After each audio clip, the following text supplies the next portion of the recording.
We welcome you once again as we bring you exciting MCLA lacrosse action. Tonight's game features the number 2 ranked Brigham Young University Cougars hosting the number 5 ranked Buffaloes of Colorado. Hi, I'm Marty Westcott, and we welcome you to another spectacular evening here on the campus of Brigham Young University and Southfield. We're coming to you live nationally on BYU TV. We have got a great matchup with number 2 versus number 5, two heated rivals in the Rocky Mountain Lacrosse Conference. Joining me once again in the booth is the defenseman, Hall of Famer Charlie Friedman. And Charlie, the polls say Michigan number 1, BYU 2, Colorado 5. That's all going to change. The polls, Marty, are a jumbled mess. There is incredible parity in the MCLA this year. It's very exciting. Michigan lost to Arizona State last week. BYU is the heir apparent to the number 1 spot, but Colorado's going to have a lot to say about that tonight. And Colorado always dangerous, beating BYU in their last couple of meetings. For Colorado, leading them really at the attack position this year is senior attackman John Atwood. He has a great first step. He's a very exciting player. He's a big point scorer. He's the number 2 point scorer in the Rocky Mountain Lacrosse Conference. Look for them to get things started with Atwood tonight. And he starts it at the quarterback position there at X and scores a lot of goals. For BYU, they're going to look for continued contribution from 2 real team-oriented players in Josh Austin and one of your favorites, Murphy Smith. You're not going to see either of these guys a lot on the stats, but they are absolutely crucial to the success of the BYU team. Josh Austin is a guy that just goes out to play full out all the time. He's a team player, and if you're going to win, you got to have a guy like him. Murphy Smith is extremely athletic, very fast, plays a very important position in that long stick position, has great checks, very, very accurate checks. And for me, Murphy Smith is a joy to watch. Colorado's going to have their handful with those two. Joining us once again on the sideline is Jerem Jordan. And Jerem, talk about BYU's early success in the first quarter this year. Marty, they've been dynamite in the first quarter. They've outscored opponents 41-12 and only trailed twice in their 10 victories by 1 point in the first quarter. So that's really been the key to victory for them. And they've outshot their opponents by about 5 times as many shots. So we'll see if that trend continues today against Colorado. Back to you, Marty. Thanks, Jeremy. And BYU's going to need that trend to continue to pull out a victory against this rival, Colorado, today. We have got a great game. Colorado always dangerous, very talented. BYU looking to keep their streak alive. We're going to be right back with the starting lineups right after this. Hey, and welcome back. You can see a great view here of Southfield. It's a gorgeous evening for lacrosse. We're ready to bring you the starters for CU. Charlie? At the attack line, Atwood, Upa, and Januso. This is a great unit. Atwood's got that great first step. At the midfield, Cadiz, Wood, and Dunford. This is also a really solid unit. They play really well as a team. Very disciplined. On the defense, Ferrone, Gillespie, Ferguson, Moriarty. Moriarty out of New Jersey. So many great players coming out of there, and it's a tough unit. You can see a look there at the BYU team. There's coach for Colorado, and there's John Galvin, and we're 53 and 18 in his 4th season. John, very intense, been a good addition, a great addition really to the University of Colorado since he's been there. He really solidified that program where they've always had talent, Charlie, but they never had a cohesiveness. Intensity is a real important word when you're talking about Colorado lacrosse. These guys are so focused. You can take a look here at the BYU starters. Farron, the freshman, really having a great season. Mark Davis, Justin Heyer. It's really a great unit at the attack. Monteith, Austin, Nagley, and Murphy Smith on the long pole. He'll be out on the face-off. And this has been a really good unit on defense with Harris, Folger, Cone, and Christian Kikamoto having an outstanding season in the cage. There's a good look at Coach Lamb there on the sideline as they introduce the starters in 13 seasons, 169 and 60 as his record. And, you know, as we always like to mention, just a stalwart in the growth of lacrosse across the country at this level, and also in the state of Utah at the youth levels, at the high school level. He's been an instrument in really promoting lacrosse out here in the West, and has been part of all-star teams, the U.S. West team that goes to different places across the world and plays. So always like to point out Coach Lamb's accomplishments with regards to his extracurricular activities. And he was a pretty great goalie when he played here at BYU. He was a fantastic goalie for us. We both got the opportunity to play with Coach Lamb, and when you talk about intense. Oh, oh my goodness! If you're out of position with Coach, I played long pole with Jason, and he commanded us around the field. Yeah, absolutely told us where to be at all times. completely focused on the game. You see a good look there. We've got a good crowd here. Again, we've told you it's just a beautiful evening, about 70 degrees. Sun just going down. I think, Charlie, we were commenting how that goalie on the east side of the field might have some trouble early in the season, early in the game, but it looks like the sun has gone behind the field house there, and it looks like it's not going to be a problem. It's a good thing. In that Duluth game, the sun played such an incredibly big role in that game. I mean, it was a one-goal game, and BYU really scored 3 early on. That I think that the Duluth goalie may have been up to if the sun wasn't in his eyes. Could have changed the outcome of that game. Didn't see him, so it doesn't look like that's going to be a factor. Luckily for both teams, we've got the lights coming on, and it's going to be a great night for lacrosse. There's Colorado getting psyched up, getting ready to play, and I love the helmets for Colorado. Love them. Yeah, but they're great. But you know, I'll tell you something about this Colorado team. They come out so focused and intense, and we see a lot of teams get prepared. I mean, Colorado State comes to play, everybody comes to play, but Colorado, in my opinion, seems to have as much or more focus than any team that then plays BYU. They really come out strong. Yeah, I would agree with that wholeheartedly. Now, you mentioned CSU there, Charlie, and our Northern California correspondent, Dave Garf, called us as we were getting ready for this game and told us that Colorado State beat Michigan 17-10. And that is a big win. That's very big win. You know, Colorado State handling Michigan, so Michigan not only losing to Arizona State, but now to Colorado State as well. So our officials for this evening, Joe Cronin, Frank Lynch, and Doug Mock, and that's a good crew. They do a lot of games here in Utah, and we are underway. You've got Watterson and Tyler Wood out there, and Cadiz, number 4, comes up with it. It's a great play. A fantastic play by Zach Davis. Just runs it Heads right up out play. of bounds. Heads up play. Now, Cadiz, my favorite Colorado player, because he went to Smoky Hill High School, my alma mater. So he came up with that ball real nicely, but he's got to keep his head up and move it. That BYU defensive midi line is just he's very present on the ball when they have not won possession. Now, there is a change, Charlie. We talked with Coach Lamb at the beginning of the game. There's a change in the first and second midfield lines where they have moved Elliott Groh, the freshman out of Highland, onto the first midfield line with Monteith and Nagley, and Josh Austin to the second midfield line, because they really liked how Austin, Paul Davis, and Angelos were working together. So we're going to get to see a little bit of a change here in the midfield lines from the Colorado College game. And Monteith is handling it for BYU, gets it up to Groh. Groh, the big left-hand shot, defended there by Eckhoff. And there's Groh with the right-hander, bounces it right over the goalie, Moriarty. And BYU goes up early, again, continuing their first quarter dominance. You know, Elliott Groh had a way of scoring early in games from his defensive midi position. It looks like he's going to continue that as a first-line freshman midfielder. It's just a great drive to the cage. There's not a lot of pace. It's almost a change-up shot. Yeah, and he ran just right by Eckhoff. I don't know if Eckhoff was expecting help on the slide, but boy, he was wide open. Took the right-handed shot, which you're not going to see a lot from Elliott, but puts it to, like you said, off speed right in the corner.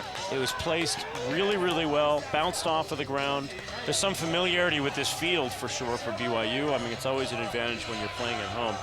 But yeah, that was quite a statement by Groh, who's a freshman, just getting switched to the first-line midfield. So Watterson and Wood for CU going to face it off again. And Cadiz had come up with it for CU on the first. We'll see how the draw goes this time. But BYU going up 14-17 here in the first quarter. And I don't know what we're doing. Looks like we're getting a new ball or something. I don't know exactly. Guess the refs didn't like the ball, so we're going to use a different one. No, we're not.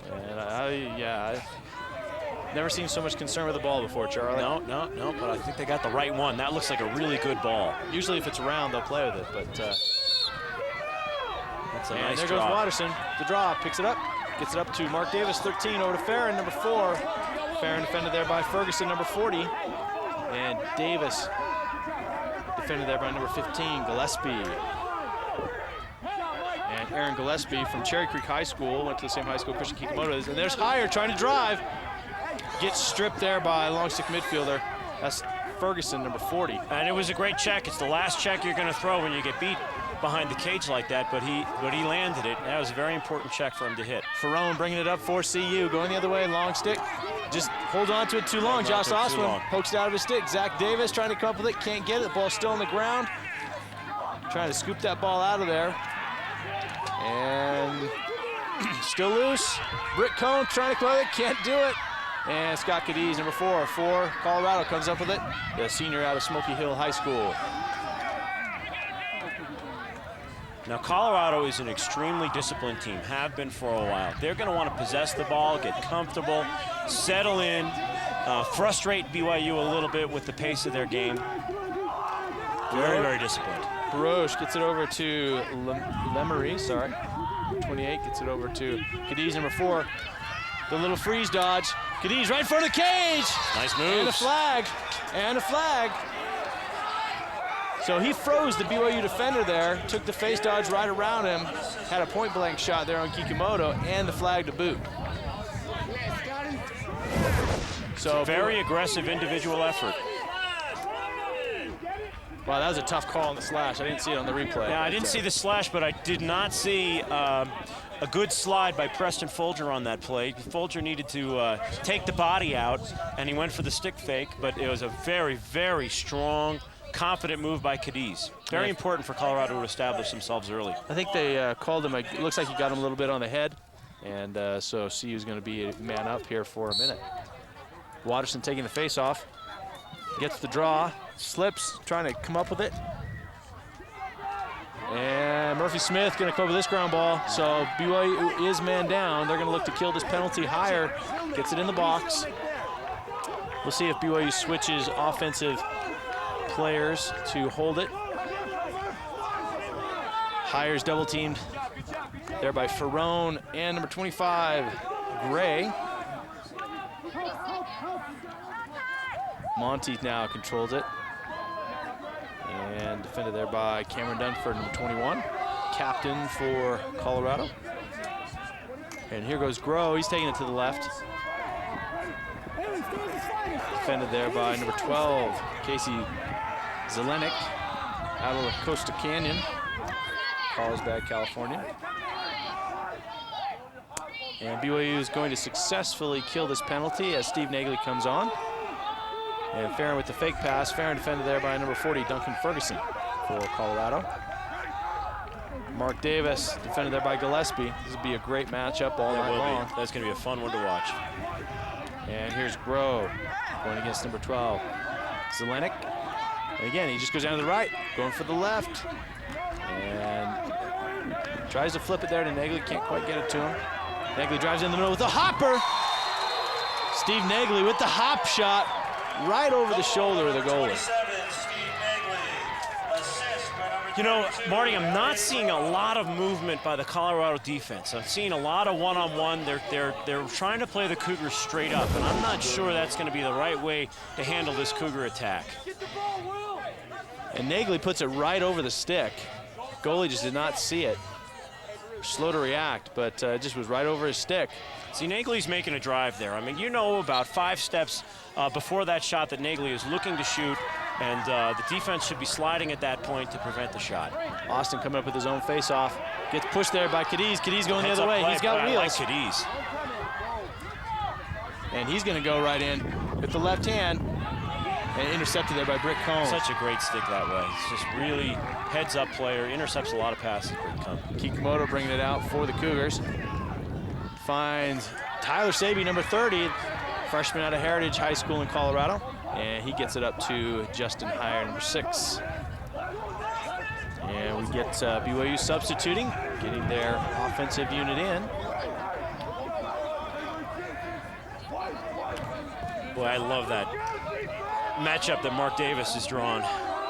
Davis and Gillespie, we'll see how that develops during the course of the game. I watched Gillespie and liked him a lot in the Utah game. Very, very heavy checks. And here's Mark Davis taking it on the wing, going against Gillespie.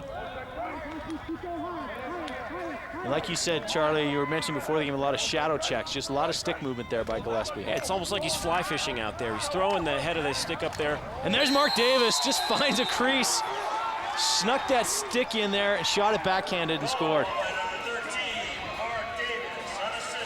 And that's, we've talked about Mark Davis before, Charlie, where he is just, he'll lull you to sleep, he'll run by you, and then he gets it, he's got a very, very quick release. And this one, I think he actually shoots backhanded.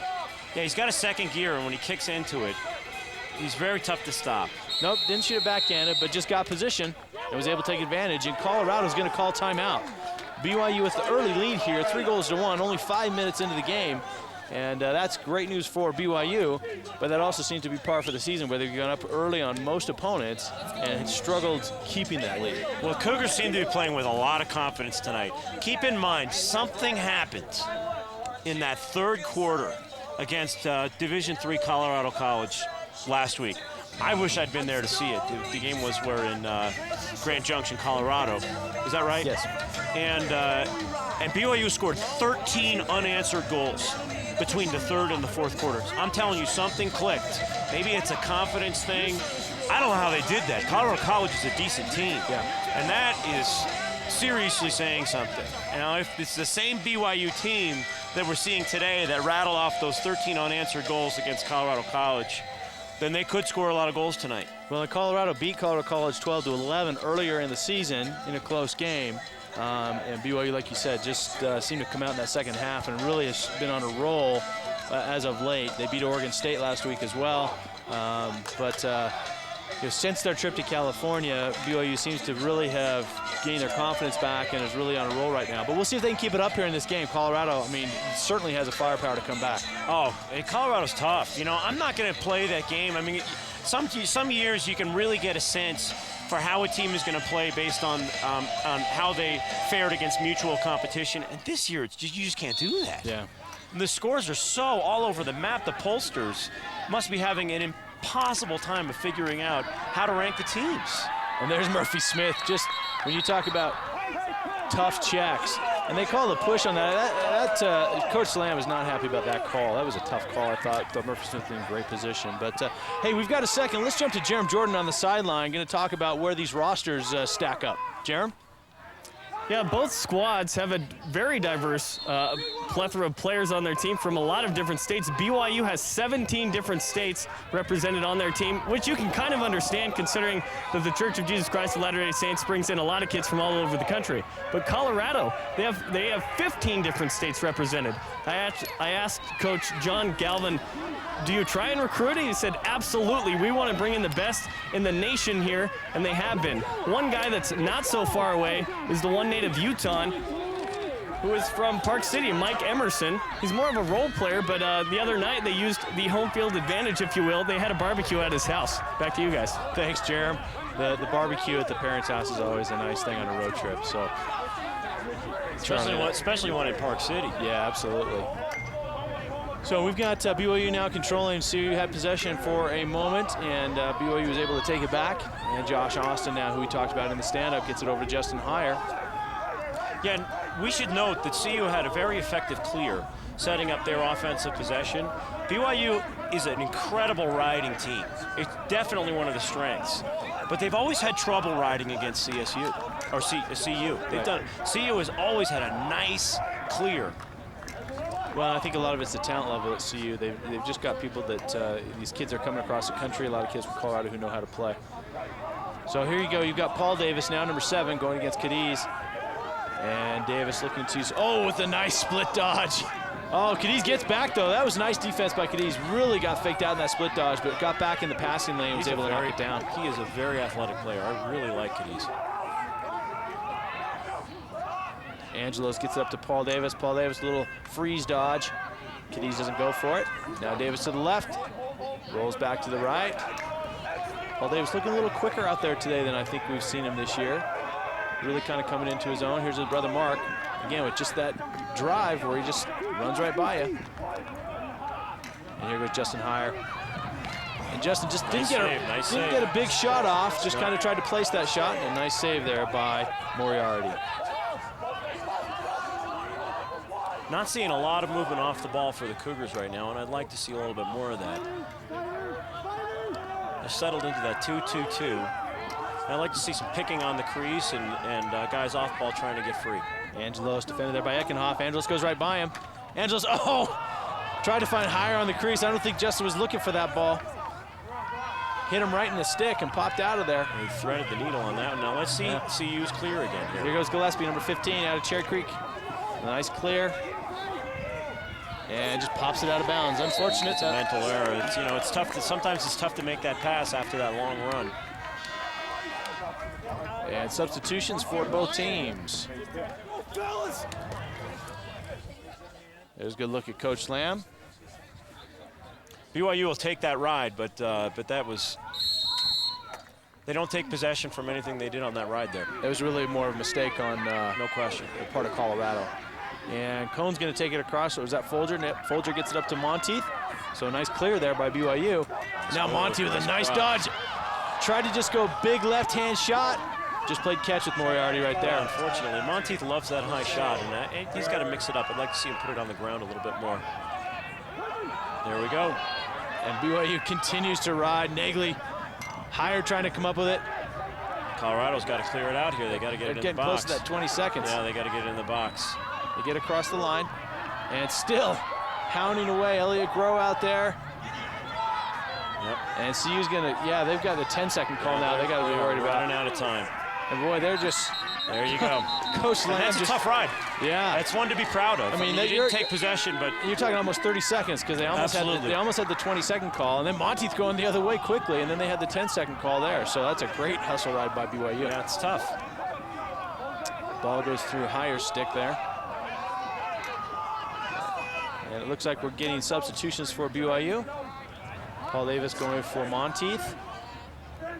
Colorado's defense looks a little rattled to me right now. I don't know that they've seen this firepower just yet. No, that's saying something. They've played some great teams. They have an incredible win over Oregon. I like Oregon. They are a nice team. And Groh, Davis, Josh Austin now coming on. And Elliott Groh coming off, getting the entire second line in with Angelos. And here goes Farron going against Gillespie, so a little switch up on the defense. Farron will break your ankles. My goodness. Oh, my goodness. He's a freshman. He had Gillespie turned all the way around. Gillespie is a nice defender. And his lateral movement, I mean, Ted Farron's lateral movement, it's almost hard for me to comprehend. It's amazing. You're going to see a great look side. at it here. He's incredible side to side. Look Gillespie at that. way behind him. Look at that pivot. Boom. Comes around with the left hand. That is just a tremendous move. It's a nice lacrosse play. I mean, it's just incredible. It's great placement on the shot, too. I mean, he set that up so well. And Austin coming up with his own face-off. Coming on. Wow. Boy, BYU looking for a big slash there. Not going to get it. And they continue to ride hard. And the flag goes down. There. So they're going to call that against BYU. Cadiz going the other way, taking a big shot, and he scores! How about Cadiz? Cadiz. How about him? On the board, number 2 for him. He is carrying Colorado right now. He really is. Boy, the coaches for BYU just not happy with the referees. Really wanted a big slash going up against Austin in the neck, and then they get a slash going the other way. Cadiz takes it in, so BYU's going to be man down. You know, this is a great procedural thing here in lacrosse, Charlie. I tell my players this all the time. It's like you can't stop and sit there and be concerned about what didn't happen. Right, you got to keep playing. You know, you got to keep playing because now they're not only man down, but they got a goal scored on them. Now they were down 4-1. What a change of events. 4-1, they've got man up. BYU has all the momentum in the world, and all of a sudden Cadiz takes his team on his shoulders. It's a great play. But BYU seemed to be preoccupied with the fact that a call was not made. And let's see, Folger faced that off for BYU, or was that Zach Davis? I think that was Preston Folger who faced that off. I think that was. It was certainly a long call. Wow. That's now, this is important. That's a first for this year. Colorado here is able to capitalize on their penalty. They're able to get into their man-up offense. The last time that they had a flag at the face-off, it was killed, and BYU effectively killed the penalty. Yeah. So there's 30 seconds left, so they've already used most of half of their penalty. Yeah, they've got to get into their set here a little bit faster. But yeah, they have the potential to take a 4-1 lead by BYU and cut that to 1.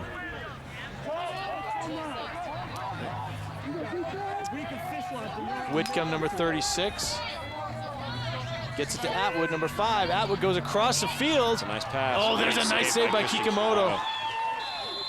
Tyler Baruch, just, I don't know, he didn't seem to put a lot on that shot. Yeah, Maybe just trying to place it. I don't know. I thought Baruch put a lot on that one. It was a nice save by Kikumoto. I'll give Kikumoto all the credit. That was a great save.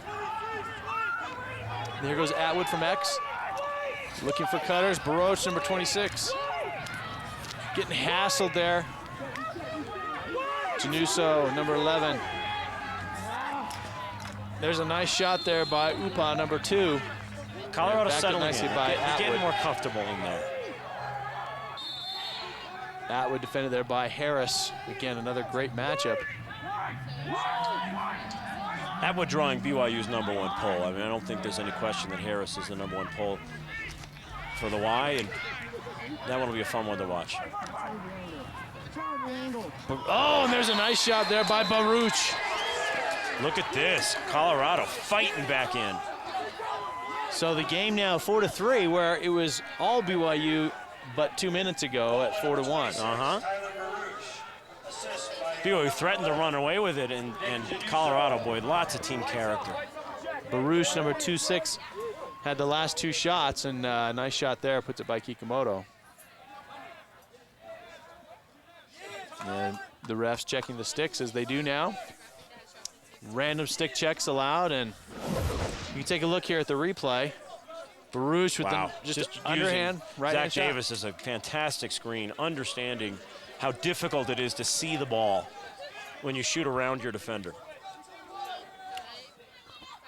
So a nice shot, puts it up in the upper right-hand corner, and we have a score of 4-3. Watterson now facing off for BYU, coming up with it. And the ball still up in the air. And Watterson coming up with it, and we're going to get a stoppage of play, so there's going to be legal procedure. I didn't hear a possession that was call. A possession, so Britt Cohn coming out of the box early. It's going to go to Colorado. And look at this. Corby Bivens in on the defensive midi line with Murphy Smith and Neil Wallace, number 43, the transfer out of Notre Dame Demure. Jordan Harris playing Atwood very tight. And very high, and Atwood ran right by him. Oh, there's a nice look. Boy, Atwood ran right by Jordan Harris and found Upa on the crease. And in about 2 minutes' time, we got a tight game. Yeah, we got a timeout for BYU, so they need to stop that run. You can take a look, he just runs right by Harris. And a very late slide by Cohn. You know, BYU's defense has got to get on their game. A little more hustle, more foot movement. They got to slide faster. Colorado is going to present a huge challenge today. Well, and, you know, BYU's defensemen have free reign to challenge out as far as they want, but, I mean, Jordan Harris was challenging him out way beyond the restraining box line, and Atwood just showed us his speed right there. Well, I love what Atwood did. We have to underscore what Upa did also. Fantastic finish.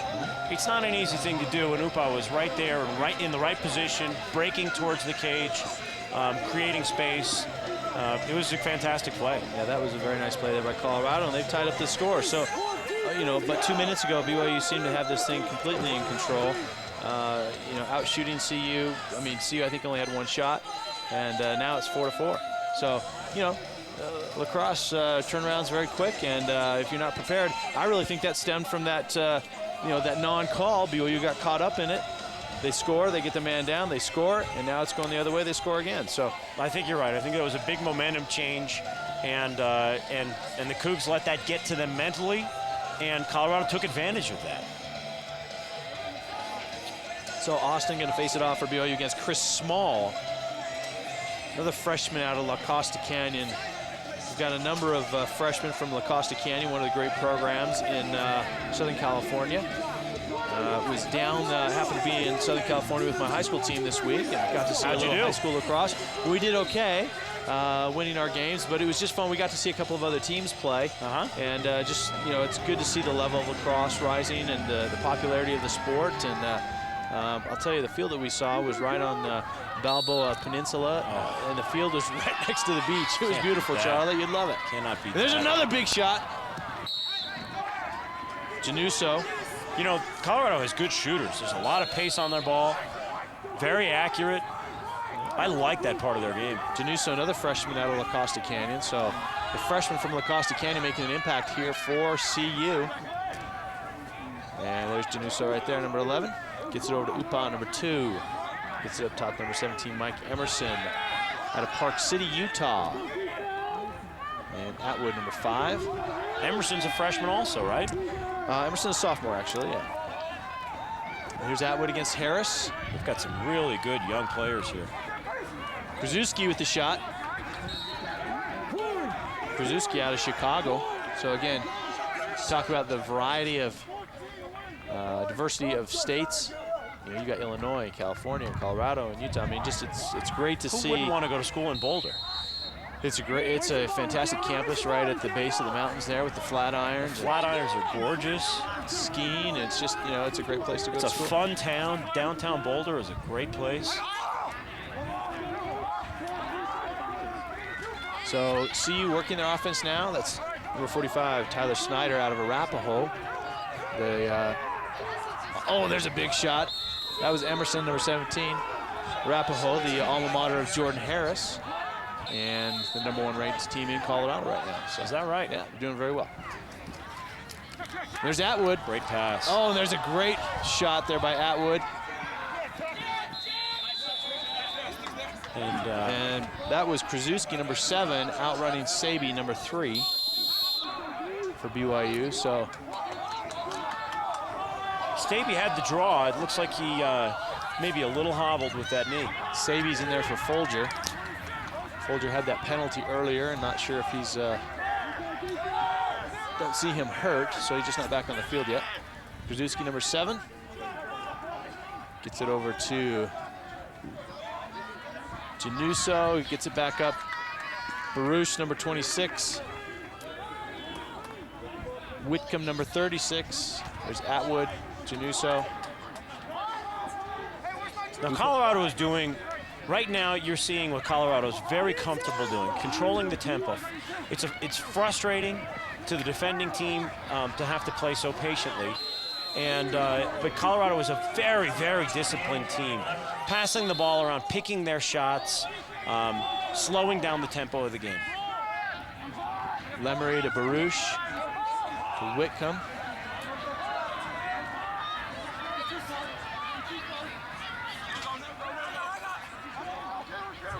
And there's Whitcomb going down to the right side, defended there by Murphy Smith. Ball gets knocked out of the air by Britton Cohn.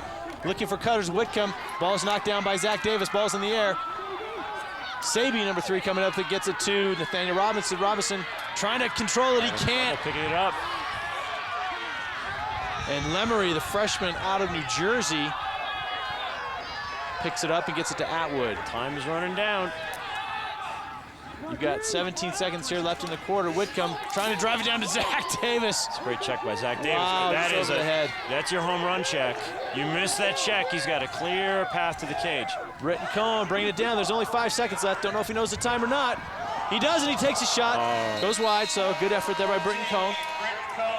But the first quarter ends in a 4-4 tie, and we have the tale of, you know, the first 11 minutes and the last 4 minutes.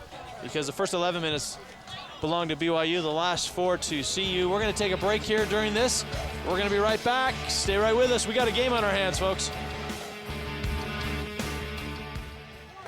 Hey, welcome back. Hey, let's jump to Jerem Jordan on the sideline. Jerem, tell us about the toughness of this CU team. Thanks, Marty. CU was down 4-1, and according to the trends and patterns we talked about, it looks like, hey, BYU's going to run away with this one, 10-0 when leading at the half and very successful in the first quarter, but they fought back. They had a lot of heart, and Coach John Galvin told me before the game, I don't have a lot of superstars on this team, but we give 110%, and they believe in themselves. They've marked this on their schedule for a long time, and down 4-1, they showed a lot of grit.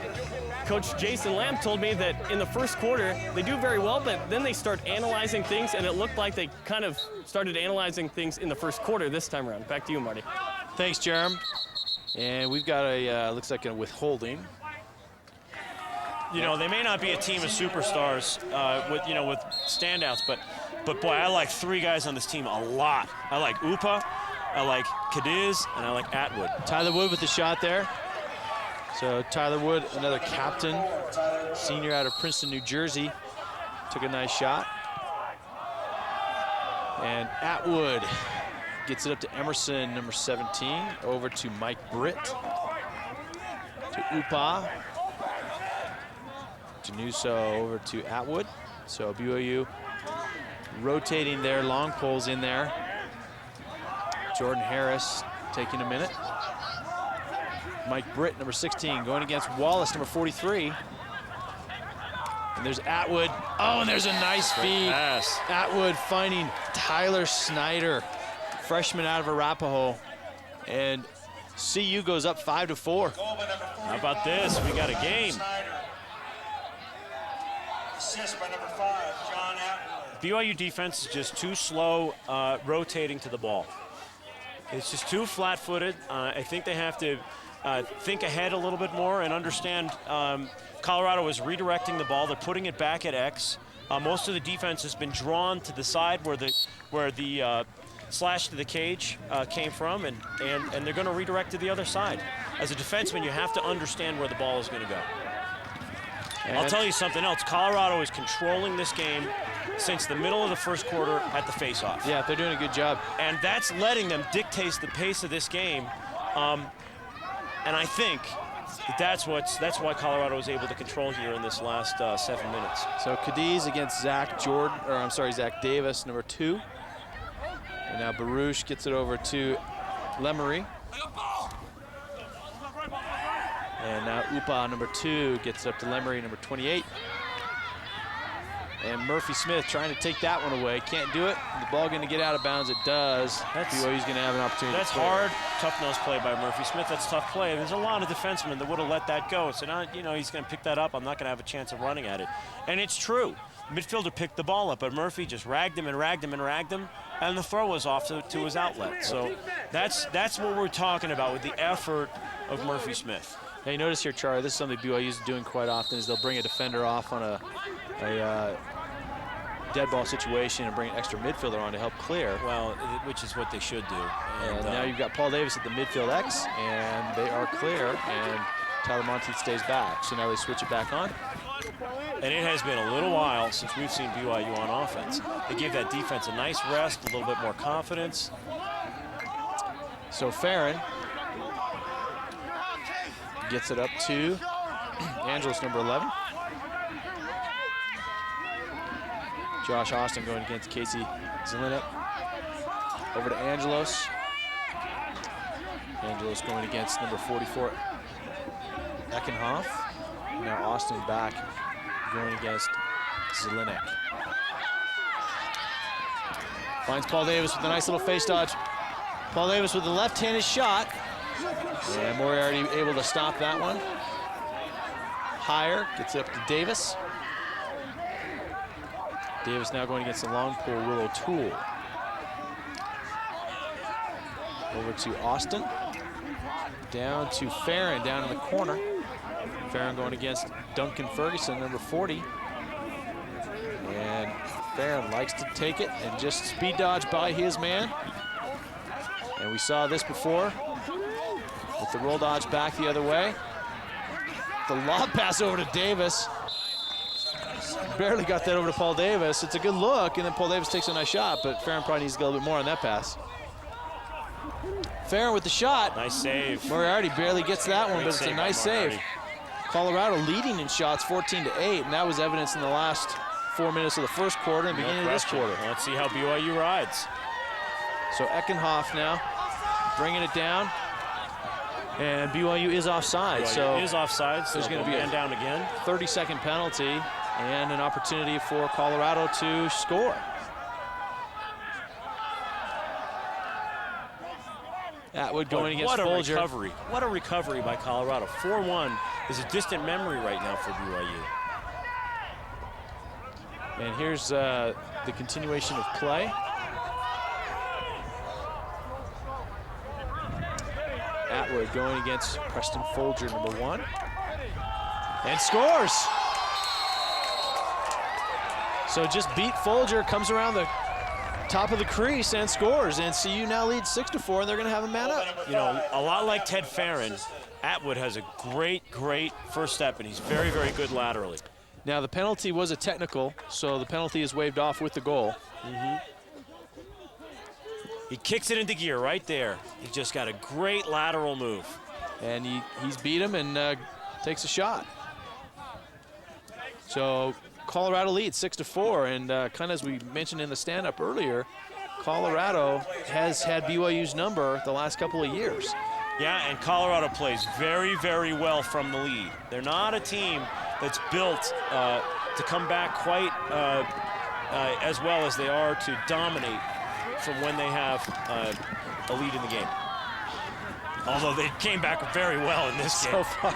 I mean, they came back really well. But what I'm saying is they're fantastic in possession. The current game notwithstanding. Current game notwithstanding, they're fantastic when they possess the ball. Zach Davis now clearing for BYU going against Cadiz. Zach Davis from a defensive midfield position can take it in and score. And was looking for an opportunity. Doesn't get it, and BYU will substitute their offensive unit in. First line of Monteith, Elliott Groh, and Steve Nagley. And BYU's gonna really look to put something on the board here. They need a goal, get some momentum back, get back in this game. And Groh defended there by Cadiz, number 4 for CU. And he's gonna let him go to the left, and there's a big shot. Cadiz has gotta realize Elliott Groh's a left-hander. You can't just let him run down the field like that. Elliott Groh is a gamer. I mean, there's a few guys on this BYU team where up, down, they don't care. It's not a confidence factor for them. They're just gonna go out and play hard, and Elliott's that kind of guy. Big left-handed shot. And he just runs down. Cadiz thinks he's doing his job because what is he, you're taught to force him to the outside, continue to push him to the outside, except for the fact that he's a left-hander. Well, and he's got a very quick release. Yeah. You think he's heading down, back behind goal line extended, and he just fires that shot off quickly. Boy, they've been calling a lot of procedure penalties on the face-off, and they call another one against Watterson. And the ball's loose in front of the crease. A dangerous place for it to be loose. And coming up with this Kikamoto, gets it out to Cone. Trying to find Saby going down the other side and just very throws it out of bounds. No reason to press it like that. I mean, BYU has substitutions coming on. And Britton, I mean, that pass wasn't even close. No. BYU needs possessions right now. They need to settle down in their offense, get their confidence back a little bit, hold on to the ball.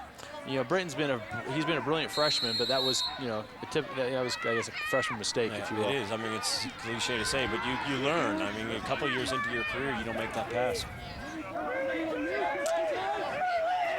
So coming across, that's Ferrone, number 3. Now the ball's loose again. Jordan Harris coming up for BYU. So a successful ride for BYU. And we've talked about that earlier, Charlie, how BYU has been ferocious on the rides this year with about a 50% percentage clearing for the other team, which is tremendous for BYU. And here goes Ted Farron. Ted Farron going right by Ferguson, decides to stop. Whoop, whoop. He is really, really shifty. And Mark Davis now going to control at the top, get it back to Farron. Farron can break some more ankles, gets it over to Hire.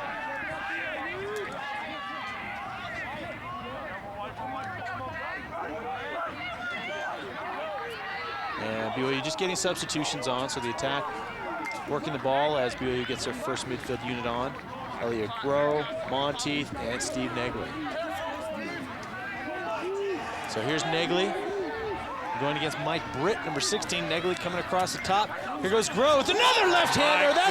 That's 3 for Elliott. It's a coming out party for Elliott Groh. You just put him on the first line midfield. He's a freshman. My heavens, he's got a hat trick already. And a versatile player, Charlie. I mean, he's been playing defensive midfielder the whole year. And let's say, well, let's put him on offense. Okay, we'll all score 3 goals. Well, to me, the best part of Elliott's game is he's a feeder. Yeah. He sees the field really well. He throws the unlikely pass. He's a real talented feeder that way. I mean, he has a point guard mentality when he plays the game. But tonight, he's just uncorking these shots. He looks fantastic. So BYU ties it up, gets a little momentum back. 8:26 left here in the second quarter, and we've got a game. This is a fantastic game. I know our producer loves it, and we're loving it too. It is a whale of a game, but this is where Colorado's controlling right now at the faceoff X. See, there you go. Another draw. Murphy Smith coming up the ground ball.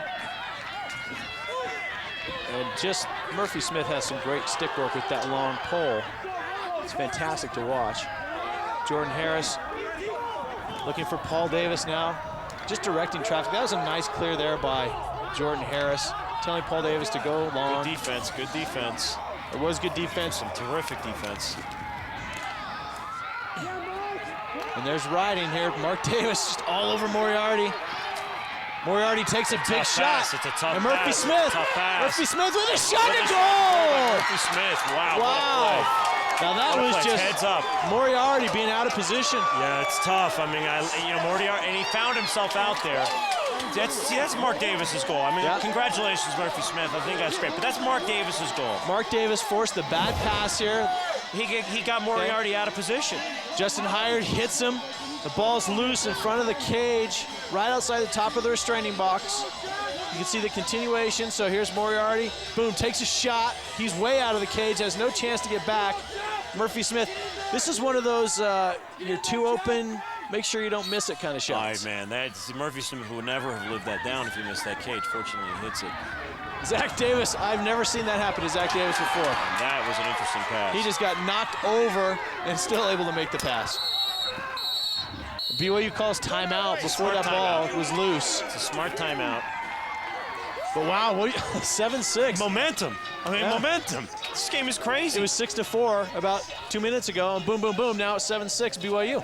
I mean, it was all BYU, and then it was all Colorado, and now it seems to be shifting back to BYU. And don't think that Colorado isn't going to try and take this momentum back. I mean, these teams are prize fighters. They play each other twice a year usually.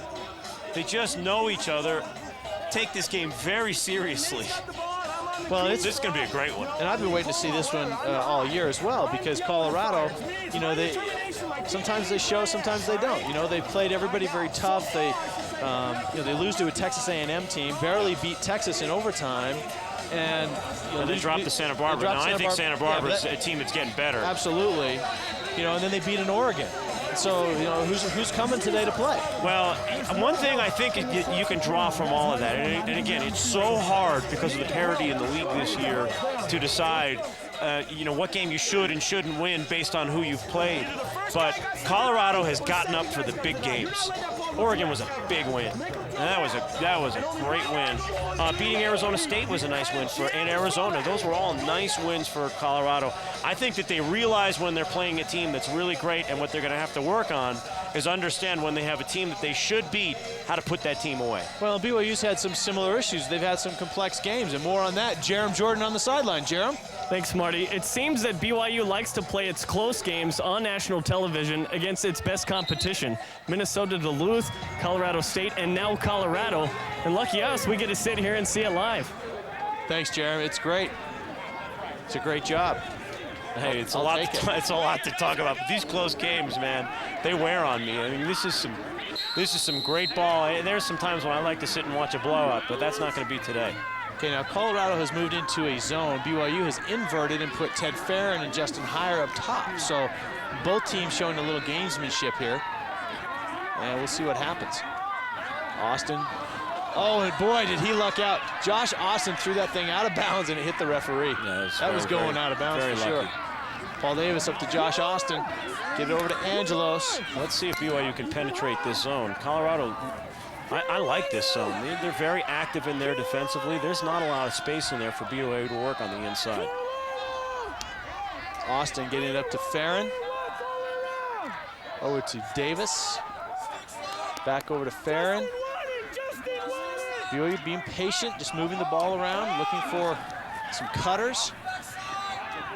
And ball goes out of bounds. So I think dropping into this zone is a fantastic coaching move. that was a great move by Colorado. They forced the turnover to BYU. Absolutely. BYU made some silly unforced errors there, 2 of them. But it's a great lesson also for young teams that are, settle down on defense, let the other team make the turnover. It happens a lot. Yep. Turnovers are even at 4 apiece. That was a smart move. I wouldn't be surprised if they stay in that zone for the rest of the game. They just don't seem to have an answer for BYU, man on man. I just think that that BYU's offense is quicker. They're moving the ball better. That was a nice check there by Murphy Smith. Unfortunate for CU that John Atwood came up with it. Yep.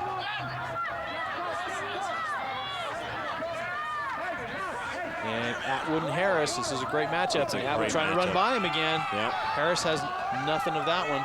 it really is striking to me the similarity between Farron and Atwood, the way that they move on the field. Januso over to Whitcomb. Lemery, number 28, ends up with it going against Nagley. There's a size differential there, but Lemery goes right around him and scores. Great move, relentless. That was Corey Bivens, not Nagley. 28, Brian Lemery, unassisted. He never gave up on the play. He just went right around Corby Bivens. You can see boop, boop. Yeah, he just never gave up on the play. Kept moving through it, found some space. It's a great shot. Colorado's a bunch of great shooters. Very well placed shots. Nice pace on their shots. Great shooting team. Watterson coming up with this face-off for BYU. So that's been a challenge for BYU in the second quarter is the face-offs, but Watterson comes up with that one, and Mark Davis slows it down. Steps in the box, going against Gillespie. Great matchup, goes right by him, finds Farron. Oh, didn't have it. Comes back around with a fake shot, faked everybody out. Shot that. Faked out Ferguson, faked out everybody. Flag is down. There is a flag down on the field. I didn't see the penalty. Did you see that? I did not see the penalty, so it must have been a slash or I don't know. I'm guessing a slash. Didn't look like a hold. I don't think that's a technical. I think BYU's going to get a minute there. Farron with some nice ball movement and some nice fakes. Here goes Monteith going against Cadiz.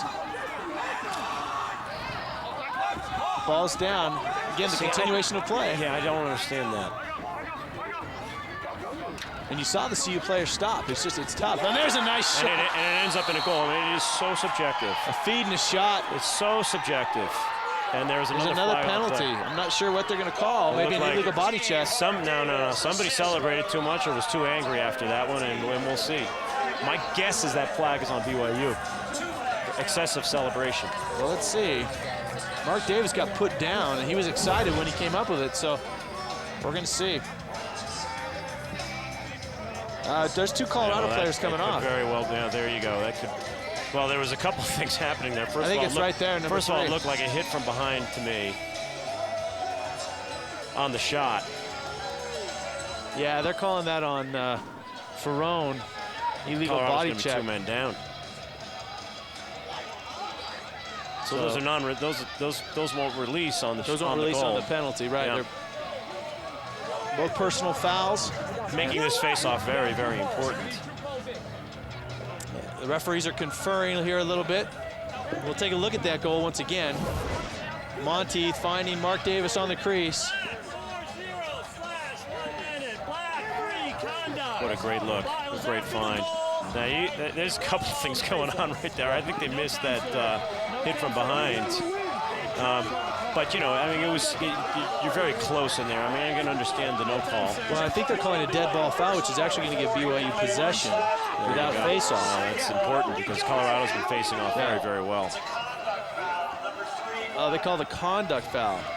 And now, if they called it on Ferrone, I'm sorry, but he's coming back in the game.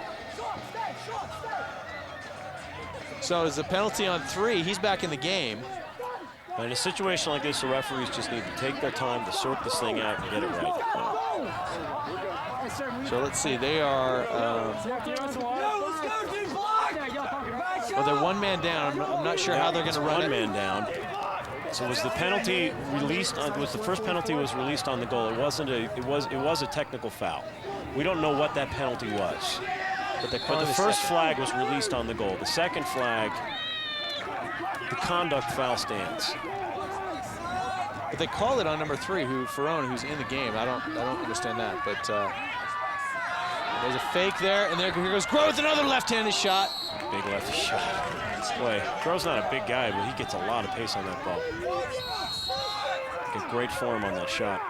Now, BYU's made a change here in their man up. I think because Groh's been shooting lights out today, they've got him on that left wing where they had Devin Tyre the last couple games. Yeah, they like putting Devin Tyre over there because of his big shot. Good movement here by BYU. Higher up to Nagley. Nagley throws it out of bounds. It's very unfortunate. It's a real missed opportunity. It's a great break for Colorado.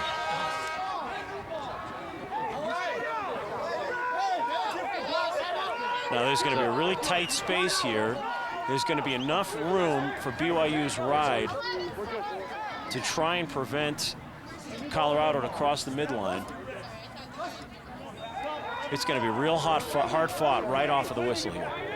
You've got two BYU players double teaming. Now it's just Farron against Cadiz. Now you've got Hire and Cadiz. And they try and go long, and boom! Oh, man! That's the definition of a hospital pass. Wow! Absolutely.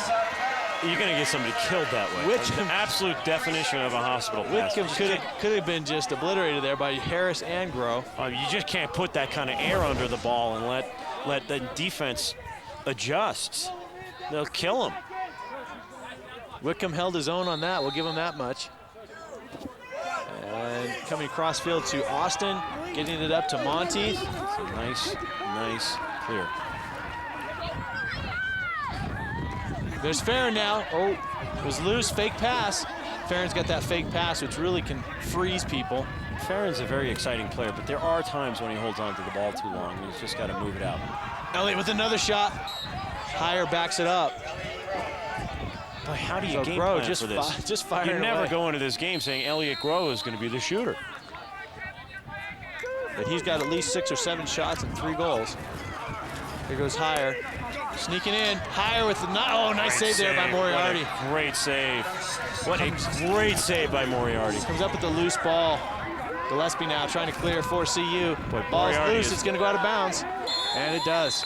Moriarty is absolutely holding up his end of the bargain here. You can see this last one. We got a replay on it. Hire gets inside. And Moriarty, oh, nice. You know, that's what Hire does so well. He plays best within 5 feet of the crease. He moves really, really well in tight space. That's where he gets the lion's share of his goals. What a great save by Moriarty. Not many keepers in the MCLA have been able to stop that shot by Hire. Here goes Nega with a big shot. Plays catch with Moriarty. It's not the right shot. It's too far out. Moriarty's going to eat those up. And they're going to get a continuation if they don't get the ball here, but they do.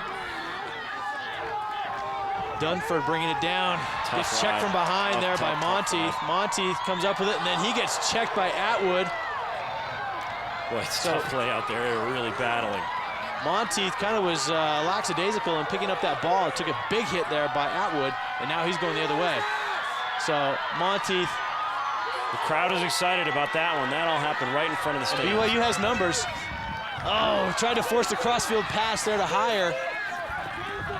Everybody looks a little bit tired. Coach is calling them to hold on to it. I think that's a smart move. Getting substitutions in for BYU.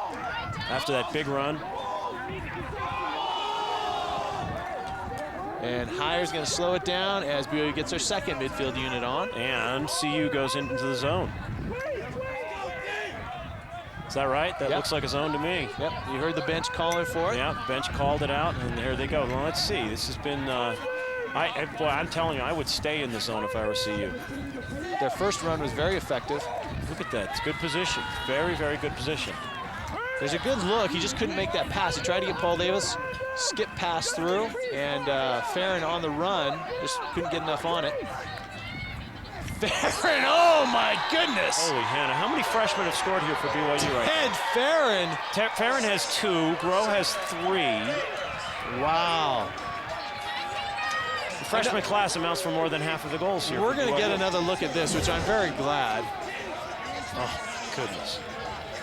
See, now the great thing, Charlie, is he's just far enough above GLE that he's got an angle to take a shot. Yeah, not much. Not much, but a lot of young players, they get too far down and they have no angle whatsoever. You know, Ted uses that wide sidearm shot, so he's got another 3 feet on his shot, another 3 feet of angle.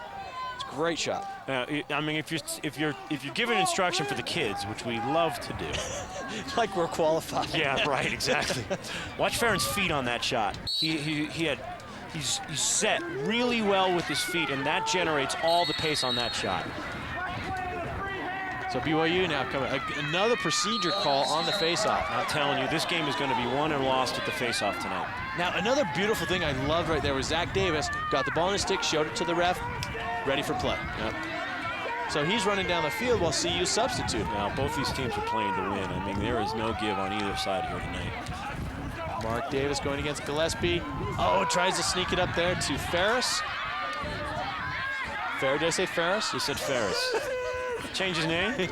Well, He really is tricky. I was trying to save Ferris. I don't know. Ferris Bueller? All right, Josh Austin now slows it down for BYU going against Zelenik. But we got 12. We got a lot of goals in this game. 9-7 with 42 seconds left. 9-7 is a perfectly good score for the end of the game. Neither defense is having a stellar game. Higher going against Ferrone. 28 seconds, and Josh Austin goes up to the top of the box, going against Zelenik, the freshman. Tried to get Mark Davis coming around. Angelo's trying to scoop that one up. The ball is still loose. Mark Davis comes up with it. There's 14 seconds left. Drops it. Comes up with it again. 10 seconds. See what they can do. You got to move it. Tried to take it himself. Jumps in the crease. Yep. So a little selfish there. Probably should have given that one up, but 4 seconds left. It's going to be BYU 9-7 at half, I would guess, unless we have a miracle shot. And so a game, like you said, of momentum changes. No question.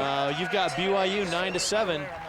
I've got Coach Lamb. We got to do it now. We're going to hope to get Coach Lamb here in just a second, and we'll get Coach Galvin also and stats and highlights. So you're going to want to stick with us here during the halftime. We've got Jerem with Coach Lamb on the sideline right now. Jerem? This coach, he's still directing the troops even at halftime. You take a 4-1 lead, you make a big run in the second quarter. What changed there in the second quarter? Good or bad? Both. I think what went wrong was we got, once again, the youth shines out that 4-1 feels good, and now it's time to go home. So that's what went wrong. I think what was good is that we recognize that this is a quality team and you got to play defense. And we made at least 1,900 mistakes defensively. And so, if we could just clean up the defense, the offense looks like they're having fun. I'm glad to score 9. I'll take that all day long, but we want to give up 6 in a game, not in a half or 7. So that's what we're up against. Talk about freshman Elliott Grove's play in the first half. Well, he's coming up of age. It's like all year he's been our defensive specialist, and he's been begging me for time. And, he's got, a lot of drive behind him, right? I mean, he wants to play and prove it. And, you got to love his tenacity to want to get to the goal. He's taking good shots. I think he only had one silly shot, but outside that, the guy's ripping it, and he's doing everything your coach would ever want. So. All right, thanks a lot, Coach. Good luck in the second half. Thank you. Marty, back to you. Thanks, Jerem. We're going to go ahead and take a quick break. You're going to want to stick with us. We've got a lot more coming up at halftime right after this. Hey, welcome back. There's some of our young lacrosse fans, and we've got a great crowd here on a beautiful spring evening. You can see our halftime score there. BYU leads 9-7, and it's really been a game of runs for both teams. BYU jumping out to the early 4-1 lead, and Colorado coming back leading 6-4, and then BYU jumping ahead with 5-1. So it's just, it's been kind of an up and down game. You take a look here at the stats, Charlie. Anything stick out? I'm surprised BYU has more shots. The faceoffs are so close. I cannot underscore how important faceoffs are going to be in this game. Whoever controls the X, in my opinion, in the second half is going to win. BYU is clearing very well, and they seem to be riding okay. Colorado's keeper, man, I really like him. I think he's a great player. He just got caught outside the cage. That's the only mistake he had, and the turnovers are kind of even. A few too many for both teams. Yeah, I think so. And like Coach Lamb said, he'll take the 9 goals on his part, but their goal is to hold teams to under 7 for a game. So that's quite a few goals here for Colorado relative to their to their goals. So it's been a great half so far, and a lot of exciting lacrosse action. And boy, we can't wait for the second half. We're going to go ahead and take another quick break. We're going to be back with more right after this. Stick with us. Hey, welcome back. We've got Coach Galvin on the sideline with Jerem. Jerem? Thanks, Marty. Now, Coach, there were a couple of runs in the first half. BYU takes a 4-1 lead. You end up scoring 5 in a row and go up 6-4. A couple of runs. What were you pleased with in the first half? Pleased with, the offense is playing really well. I think we're moving off ball real well. We're shooting well. What I'm really not pleased with is our clearing ability. I think we're just giving BYU way too many second chances. And when you give a team like this second chances, it's going to hurt you. And obviously with the score 9-7, so we got to limit the second chances on the clear. So. What else? What other kind of adjustments do you plan to do in the second half? That's the biggest one. Getting the ball to our offense is the big one, and we'll throw some different defenses at them, and we'll kind of see how they handle it. The zone's been working okay. Also, some pressure's been working well, so we'll change it up a little bit. But also, I think the biggest adjustment is getting the ball over the midfield line. So, well, good luck in the second half. Thank you very much. Thanks. Thanks to Coach Galvin for spending a little time, and he mentioned, Charlie, the zone looks, and that definitely, I think, has thrown a wrinkle into BYU's offensive scheme. It really seemed to frustrate him a little bit. Well, yeah, not surprisingly, Coach Galvin is dead on. I mean, Coach Galvin is a quality coach. Yeah. He is in absolute control of his team. They are prepared to do whatever he asks them to do, and they don't quit. And I think he is 100% right. When Colorado can possess the ball, they're going to have the best chance to win, and it's a pretty good one. Yeah, we've got a couple of looks here, and I think a couple of the goals by both teams. Let's take a look here. Now, this was early on here. Elliot Groh going down the left side and taking that big left-handed shot. And there's Steve Nagley giving it up to Groh again. Said Elliott's name a lot in this first half. A lot of pace on that shot. And here's Britt to Atwood. And that was a good look by Atwood. Yeah, the heads up. I mean, watch that with Atwood. He's always looking. He's scanning the field. He's not concerned about catching or throwing. He's just pacing the field to find out where he's going to distribute. And that time just runs by Preston Folger and puts it in. So, Atwood contributing with the assists, with the goals, just really, as we talked about in the stand-up quarterback in that team. And, not a surprise necessarily, but the spark for BYU tonight has been Elliot Groh. Yeah, well, that's a huge surprise to me. But Atwood is one of the best attackmen that we've seen this season. Yeah. Atwood is really, really a quality player. I love watching him. And very unselfish, very quick, great laterally, great feeder, great shooter. I really like him. Yeah, I would agree. They're going to have to ride Atwood in the second half to win this game. Yeah, I would agree that he's probably one of the top attackmen that we've seen, in the games that we've done. And it's been exciting. He's got speed, but has vision as well, and he's picking up the cutters and finding the guys as well. So, that's why he is second in the conference in points, is because he's not only a scorer, but gets the assist as well. And he's doing this against Jordan Harris. Yeah. He's a returning All-American. Well, he's making Jordan Harris look a little bit normal. Yeah, he is. He really is. He ran by him. I remember one time here on the west side where he ran right by Jordan, and it was the assist to Upa on that goal, where he ran right by him, and he's had a great game so far. So we haven't seen any of that yet. I haven't seen any attackman get the best of Jordan Harris, and Atwood's done that so far. Yeah. So here we go with the face-off. You've got Austin for BYU, and I can't pick the CU player, but looks like it's Wood, number 34. And Wallace coming over for BYU, number 43, freshman out of Boise, Idaho. Transfer from NDNU.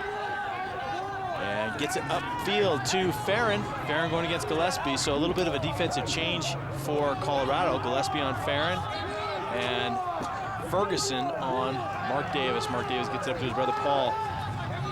And Paul with a big lob pass. Yeah, I think that's a nice adjustment. Yeah, I would agree with that. And here goes Mark Davis. Paul Davis defended there by Cadiz, number 4. And Cadiz with the early spark for Colorado. And there's a nice little split dodge by Paul Davis. And again, Cadiz did that before, where he dropped back into the passing lane and broke up what looked to be a nice, easy pass for Paul Davis. Yeah, and Paul Davis has really tried to thread it through the middle, and Colorado's just not letting him do it. That's about the third pass by Paul that's been batted down through the middle. And now you've got Heyer going against Ferron. And Mark Davis just working Ferguson,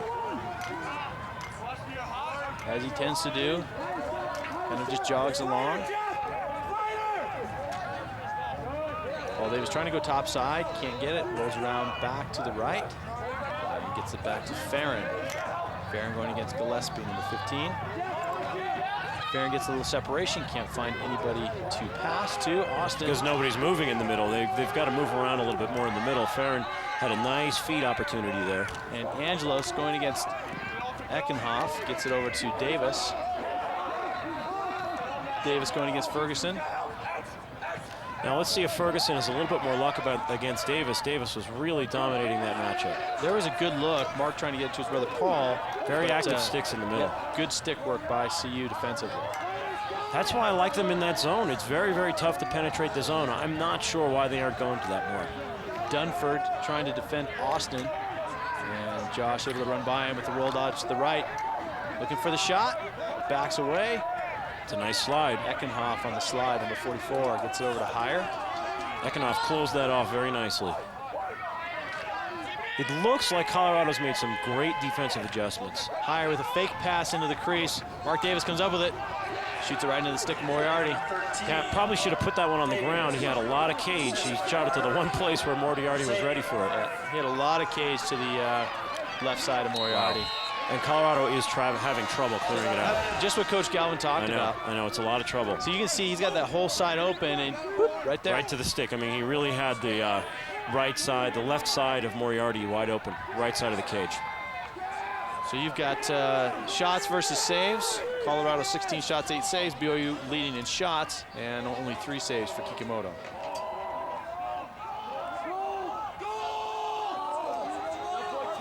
Yeah, Kikimoto has not had the type of game that we've seen in his last outings. He's not tracking the ball very well. Maybe the light is a little bit tough tonight. I don't know.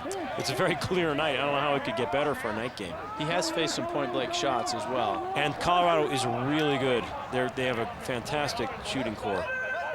So here you go, BYU working the ball. Looks like Colorado's, no, they're not back in their zone. No, they are not. They're in that man. Davis has a short stick on him.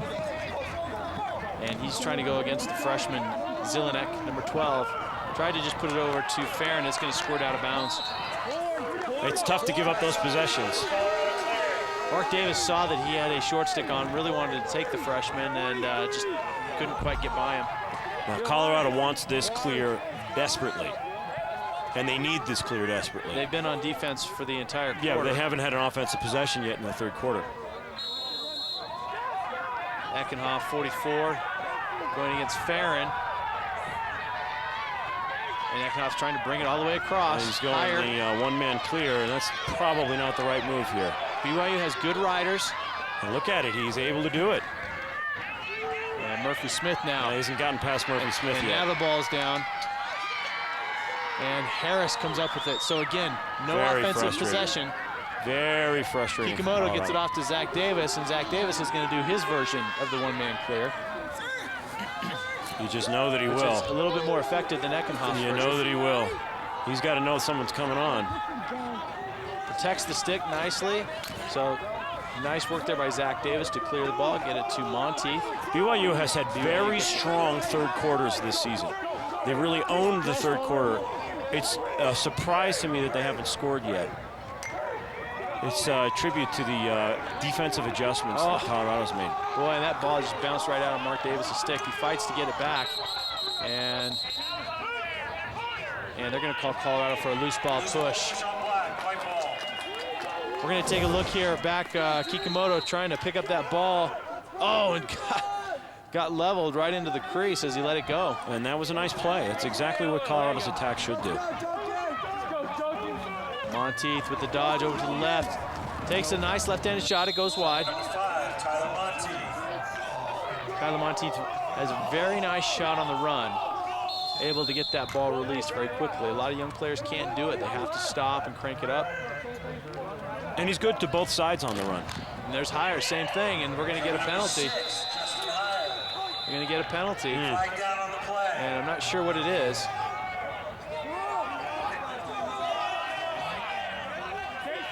They're going to call a slash, but wow. Listen, so far I'm really impressed. I mean, this is going to sound odd, but there's a real victory to be seen in the way Colorado's playing right now. Their defense could not handle BYU's offense in the first half, and their defense is handling it. Yeah. They've had no BYU right offensive now. possession. BYU's owned the ball for 5 minutes, And there's no scores. and there's been 1 or 2 shots. And I think that's a victory. Now they got to figure out what their clearing game, or else they're not going to be able to mount a comeback here. But the defense, it's saying a lot. They've really figured, they found something here. Farron thinking about that shot at the top. Throw to Nagley. Nagley again. Nagley's done that a couple times today where he's just thrown it right to Moriarty. And there's Ferguson just, Nagley, I guess, threw it to the goalie, but he made up for it, getting the ball back. What a ferocious ride BYU has. Oh, Hire tried to force it in there to Davis, and the ball squirts out of bounds. I'm not sure how that call is made, but did the referee think that was a shot? He must have thought that was a shot. It was not a shot. There's Nagley. He had lost that ball. Oh boy, he's lucky he didn't get a cross check there. Yeah, it came up on the neck. It looked like a lot to me. That looked like a penalty. Oh, they're going to call a deflection. Okay, they're calling a deflection. I saw that. I think both you and I thought that was a pass. And we didn't see the deflection. So 20 seconds left here in the penalty.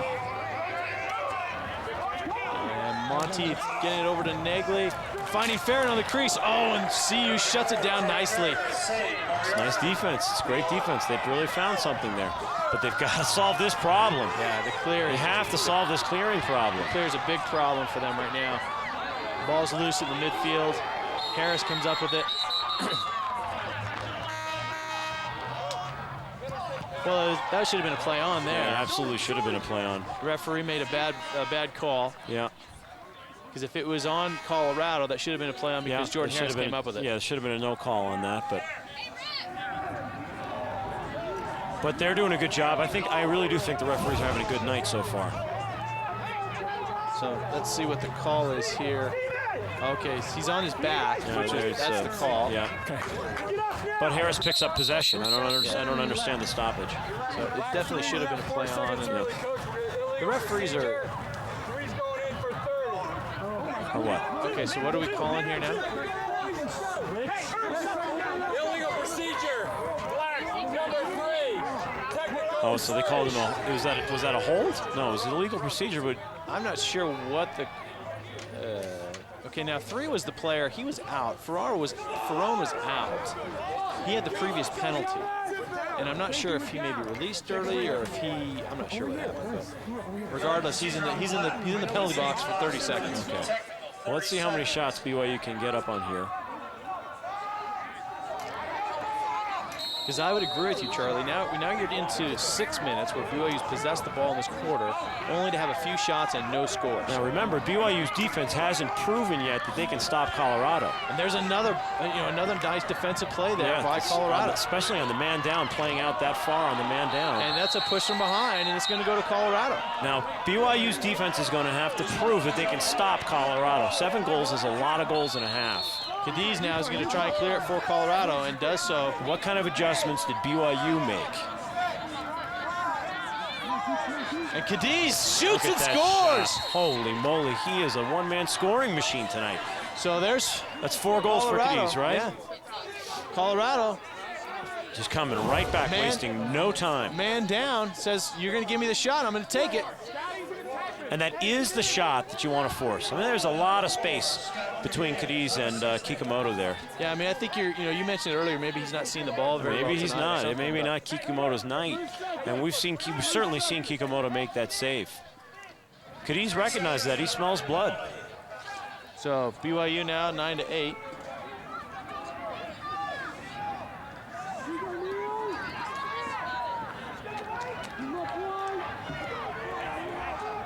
And I think we're even now. Actually, we are even just now. We're even. And ball, again, another procedure call on the faceoff, Charlie, and it's going to go to Colorado. So I think on the faceoffs, we probably had as many procedure calls as half as many procedure calls as we have anything else. There goes Cadiz now down the right side. We're joined in the booth here by former assistant coach Paul Henderson for BYU. Paul, how you doing?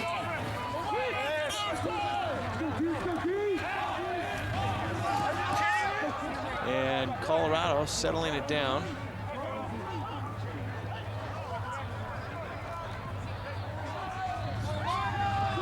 Baruch up to Lemery, number 28. Lemery scored earlier against Zach Davis. Blake Whitcomb, number 36, tried to get it down there to... Oh, terrific hit. There's Atwood. A great hit. Taking out Britt Cole. And Atwood is just such a heads-up player. His game is so complete. A great hit. Maybe we'll take a look here. Britton Cone picking up that last ball. Turns around. Boom! Oh, and a great hit by Atwood. And there's some nice defense there by Harris against Atwood. Atwood's trying to take it to the cage. See, Atwood doesn't stop. He just keeps moving. There's a nice save there by Kikumoto. It was. But Atwood is relentless. Harris threw a nice check, and Atwood doesn't give up on it. He keeps going. Baruch up to Whitcomb. Lemery, number 28.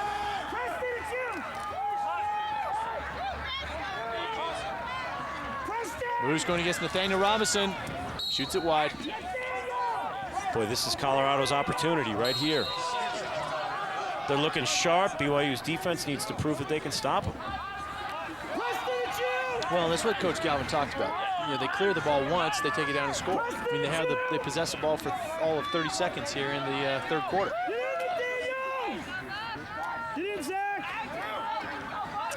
All right, number 26, Baruch goes down the left-hand side. Curls back, trying to find Whitcomb. Finds Lemery. Lemery with the shot. And a great shot. Goes wide. That's a good shifty move in there. Lemery, the freshman out of New Jersey. So a lot of young players contributing for Colorado. Boy, I like this Colorado offense. Atwood to Lemery. Gets it across to Baruch. Baruch going against Nathaniel Robinson, number 18. Robinson just pushing him down the left side. Baruch finding Lemery with the bounce pass, if you will. And Whitcomb dropping the ball. Sadie going after him. Really pressuring him. Double team there by Zach Davis, so Lemery's open. Watch out, there's going to be open guys. There was Atwood. Was just couldn't hold on to it. Harris had to come off of him. And now Harris controls the ground ball. So BYU was in a tenuous position there. Atwood on the crease. Oh, what a great hit. My goodness, Colorado was physical. Eckenhoff, 44, going the other way. That is exactly what they needed. And Atwood going against Harris.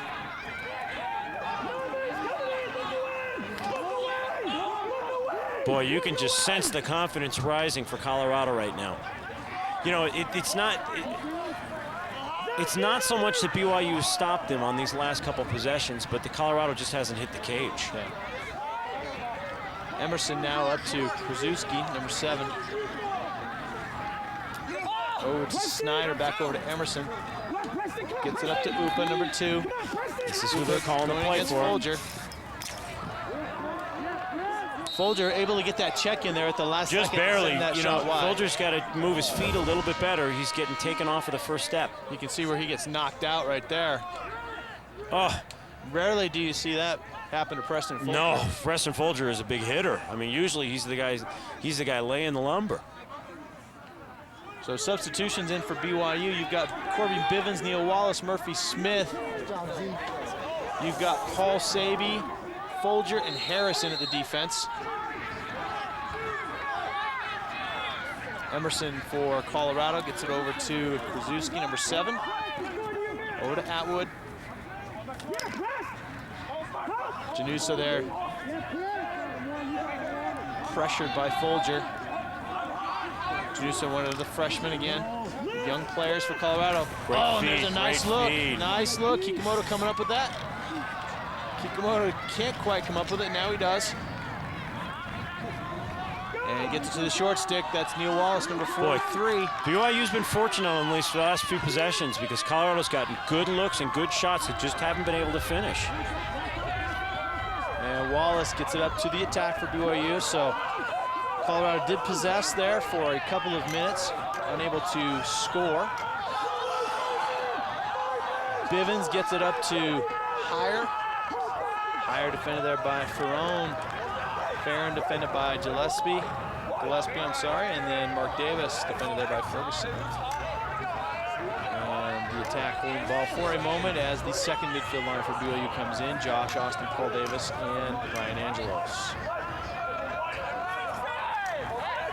And here goes Farron.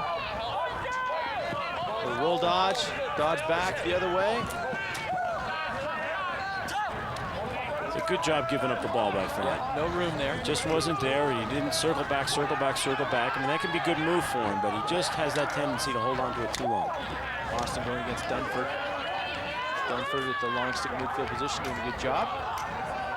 And here goes Mark Davis. He's looking to take Ferguson from the top of the midfield, or I'm sorry, top of the restraining box. Ferguson's got to watch his field position here. Watch where he is on the field, understand. Higher. Oh boy, Higher had Farron on the crease. So a nice look, a nice quick stick. Yeah, it's a nice idea. It's very creative. And here goes Higher going against Ferron, number 3. And Paul Davis coming on. Defended there by Eckenhoff, number 44. Well, there was another nice little split dodge, trying to find Farron here on the crease. Farron going toward the island, can't get there. And finds Higher down at X as they reset.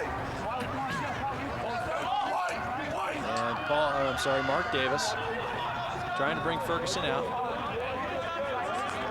Boy, the scoring is really slowed down. Now we're getting into a more normal range as we look at the end of the third quarter. And Mark Davis running just right by Ferguson. Comes off the roll dodge, looking for the double team. Higher trying to come up with it, can't do it. Falls on the ground still. And who comes up with it? Nobody, ball still on the ground. Josh Austin coming up with it. Oh, it throws it right to Dunford, number 21. Great heads-up play by Dunford. Can they clear it? Can they clear it? Well, that was a risky pass. Yeah, Eckenhoff able to come up with it. Pays off for him, but that was a risky pass. Eckenhoff for CU in position. Take a nice shot, it goes wide. So Eckenhoff was about 15 yards out, takes the shot. It was a nice one, just goes wide. Baruch, number 26, gets it to Cadiz, number 4. Cadiz going against Paul Davis. And Cadiz, oh, nice save there by Kikimoto. Cadiz has had his number. Kikimoto is coming alive. He's had a couple of nice saves on these possessions. And here goes Britton Cohn. He's not going to outrun Cadiz. Elliot Groh now controls it. And he's going to take it down on the wing. He's got a long stick defender. And one of the attackmen's got a shorty. It looks like it's Justin Higher. It is. He's going against Lemery, number 28. There's a huge size differential. They've got to exploit that. And they will switch. Too bad he held on to it too long. And now they're going to try and get it to Farron, because Farron's defended there by Lemery. Now Lemery's quick. He's short, but he has been tough here today. He's really quick. I know. Don't let that size mean that Farron's going to. Well, holy Hannah! My goodness, that was some move by Farron. Now Davis has 2 men on him, trying to find the open guy. Monteith. Monteith loves this. Oh, and there's a big shot, left-handed shot. It goes. Monteith always goes high. I mean, it's pretty clear at this point. Monteith goes high. Goes high. He's got to drop some of those shots. Nagley. Oh, Nagley saw the opening. It's a smart move. Nagley saw the opening and took it. It's a defensive breakdown by Colorado. Coach is not going to be happy about that. It's an absolute defensive breakdown. Nagley had a clear run. That's kind of frustrating, watching Colorado play this great defense that they've been playing, but there was no slide, there was no coverage. Absolute missed assignment. So that was a smart move there by Nagley. Very smart, very heads up. So here's there's the shot here by Monteith, goes wide, and Nagley goes back, gets the ball ready for play. Referee blows a whistle. Everyone's standing around, and then whammo, Nagley has a clear path.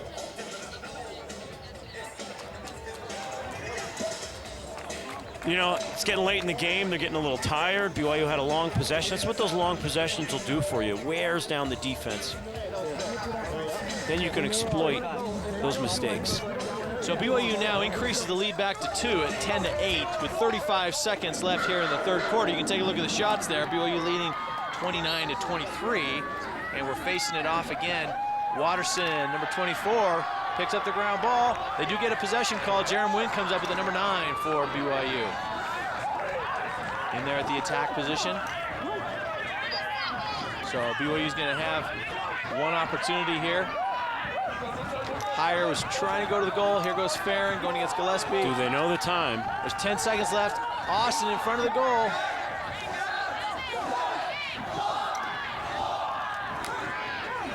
Oh, Austin finds Wynn about 7 yards off the crease, and Wynn just can't quite get the shot off with 1 second left. Gets a shot, it goes high. Was well checked.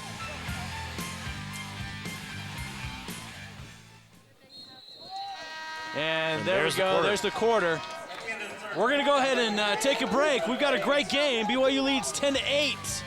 Come on back for the fourth quarter.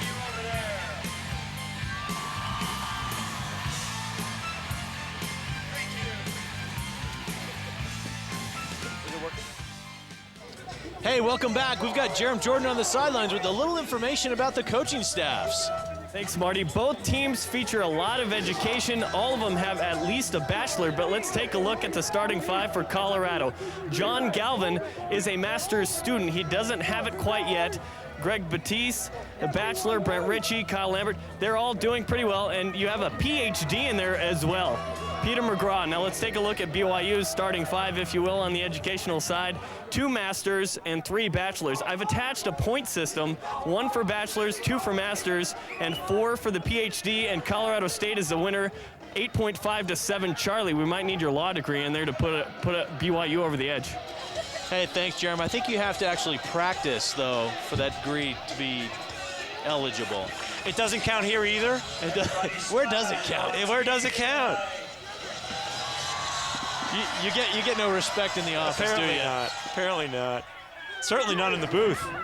But your wife's might count. My wife's will count. We'll count your wife's law degree, Charlie. Well, you should. It's much better. It's much more valuable. I think she's practiced a little bit. There goes Wood. Murphy Smith kicking that ball. Murphy Smith relentless in there. Very, very tough. Hire trying to come up with it. And the ball's still down. And there's a flag down. Oh! So what is this call going to be? It's going to certainly be against the Cougars. Wow, tough call, tough call. They call the slash right there against Hire. It sounded to me like something hit a helmet. And Hire's looking for that, too. Not going to get it. Not going to get it. So BYU is man down. Flag down on the play. 6 wide. Great way to start off the quarter for Colorado. Now you notice Justin Hire's Talon Lacrosse shaft for being named the Talon Lacrosse Player of the Week back in February. Is that right? I didn't realize you get a shaft. Oh yeah, it's big time, big time. All right, here we go. BYU is going to be man down. Colorado coming in with their man-up unit. Baruch, Lemery, Whitcomb, number 36. And then you got Januso, Atwood, and Upa. Lemery over to Whitcomb. Januso. Defended there by Paul Saby. Baruch over to Lemery. Upa up top from the attack position. Baruch. There's Upa looking for the shot, not there. You know, they're very, very careful with their shooting on man-up, Colorado is. Lemery, ball loses the ball. Shots. BYU can't go up with it. Saby tried to get it. In their last man-up, in a 1-minute penalty, they shot the ball once. Now, you've got to get some shots off. Yeah, any team that I coach is going to want to shoot the ball 2-3 times in a 1-minute span. Oh, and Harris gets it in the head. And BYU looking to clear. They're going to be even in about 4 seconds. And Zach Davis clears it for BYU. Joining us in the booth. Opportunity for Zach Davis. Oh, Zach Davis with a shot. Joining us in the booth is former BYU assistant coach Paul Henderson. Paul, how you doing? I'm great. How you guys? Thanks for joining us. Welcome, Coach. It's a pleasure. We can have some real insight rather than our make-believe insight. So I've got a make-believe law degree, and I've got make-believe insight into lacrosse. Charlie, I don't want to say your life is make-believe. You did watch a lot of Mr. Rogers as a youth. Here we go, Ted Farron over to Mark Davis. BYU may look to use a little time here with 13 minutes left in the game and a 2-goal lead. Hey, we've seen how Colorado can get on a run. Hire, fake shot. And there's Farron coming from X. Great Can't slides. quite get free. That was nice defensive position. It was a really, really great defensive positioning. Farron BYU's throws done that one high. Yeah, they've done too much of that tonight. What do you think, Coach, from what you're seeing so far? What a game, huh? I absolutely love it. And the last couple offensive stats besides that throwaway there is exactly what Jason Lamb is going to want to see. Very long, drawn-out offensive possessions with a goal at the end like we saw at the end of the third quarter. But otherwise, you know, it's been a game of runs. Well, Charlie, there's more make-believe for you. Hey, I'm here for real. Oh. I thought we just photoshopped you in. No, that's the real me. Isn't it Photoshop and cell phones? There's Corby Bivens now clearing for BYU. Corby out of Las Vegas, Nevada. And he's going to want to keep that head up and move that rock. Does a good job. He got hacked. He's limping off there. Yep. Got whacked in the knee. Boy, it's a tough run off the field. Poor guy is just limping All all the the way way up. up. You don't see it in the shot, but that's about the slowest substitution I've ever seen. And Jason's going to get fresh bodies on here and go ahead and run another long offensive set. Those are, you know, if you can convert at the end of these long sets, this is just backbreaking. Exactly, really, really wears down the Colorado defense and really helps them at the end of the game. Angelos, oh boy, could have probably taken that one in a couple steps, but decided to milk some clock. And Austin going against Gillespie. Boy, Gets it to higher. give it up for the Colorado defense to shut down this BYU offensive machine that was just exploding in the first half. Yeah. They've done a great job in the second half. BYU's only scored one goal here in the second half, and Farron loses that one. He's going against Eckenhoff, a short stick, He's going to need some help over there. and he pushed it out of bounds, so it's going to go to Colorado. So Boy, this is what the doctor ordered for Colorado. They need these possessions. And Colorado's defense has done a great job of jumping in and out of man-on-man and zone all game long. here goes Cadiz. It looks like this is their plan on clears now. I think they've just decided that their clear package is not working, and they're going to let one guy run it up. And I would go with that plan. Yeah, I would. I mean, I think that's the right thing to do. So here's Lembury, 28. Over to Whitcomb, number 36. Gets it up to Atwood. Atwood going against the freshman, Britton Cohn for BYU. And CU getting substitutions in. Baruch, number 26. You know, it really feels like if Colorado offense can get a goal here, it's going to get their team right back in it. It's going to get everybody real excited. Oh, boy, there's a nice check. Yeah, by but Cohn. it's a risky check. You don't coach that check. I mean, that's... Well, the fact was he was beat, and that's why he had to make the check. Yeah, I mean, that's one of those checks that defenders learn, never because a coach told them how to do it. Defenders pass those checks on to each other. Wow, there's a Great nice clear by Sabi. Yep, Gets great up to pass. threads the needle there to Folger. And then Heyer gets himself open. That was nice work. Again, you know, the young players, Heyer got himself open. He didn't just stand there, wait for the ball. You know, he V-cut, got himself open so that Folger could get him the ball. So. Well, and Cohn's been there before, too. And Cohn's a young player, but he's been across that line a lot. So often, the defensemen just are fish out of water over there. They want to score. They want to press the ball. They don't have the chops to do that. Cohn understands that and pulls it out and allows for another offensive possession. Elliot Groh puts it in the box. Gets pushed there by Whitcomb. Monteith going to the left. Looking for the back throw. Here's Nagley. Gets it up Good to move. Groh. Here it goes. Boom! Movement. How impressive is Groh tonight? Nice shot. Oh, my goodness. Yeah. He looks great. Did you see that coming from Groh? You know, no, I didn't. I knew he was a great defensive player, but his shots tonight have been incredible. I'm sitting over in the stands just thinking, well, where'd this come from? Britton Cohn snapped the head off of Atwood's stick. That's the definition of a heavy check. You know, was that Atwood? Yeah. Well, that's a problem. You know, players are real funny about their sticks, and that could really have an effect on Atwood's play to have him go to his second stick. Well, and Atwood isn't in the game now, and BYU scores. Mark Davis. Well, that's tough. That's tough on Colorado right now. They haven't scored on bunches since the first quarter. Mark Davis, a little freeze dodge. And just puts it by him, puts it by Moriarty. And again, they possess the ball, get the score. And looks like that was just a tweener. Yeah, they're executing a nice game plan right now. Would you say, Coach? Definitely. And here goes Josh Austin. So again, Charlie, you talked about faceoffs being important. BYU has done a better job in the second half possessing the ball off of faceoffs. It's a 3-goal game, and BYU probably gets to have a 2-minute possession here. They'd like to, and that just hurts. I mean, that's one nail in the coffin. I mean, maybe we were getting to that point in the game when we start nailing the coffin. There goes Farron. Back and forth movement, just making Gillespie work.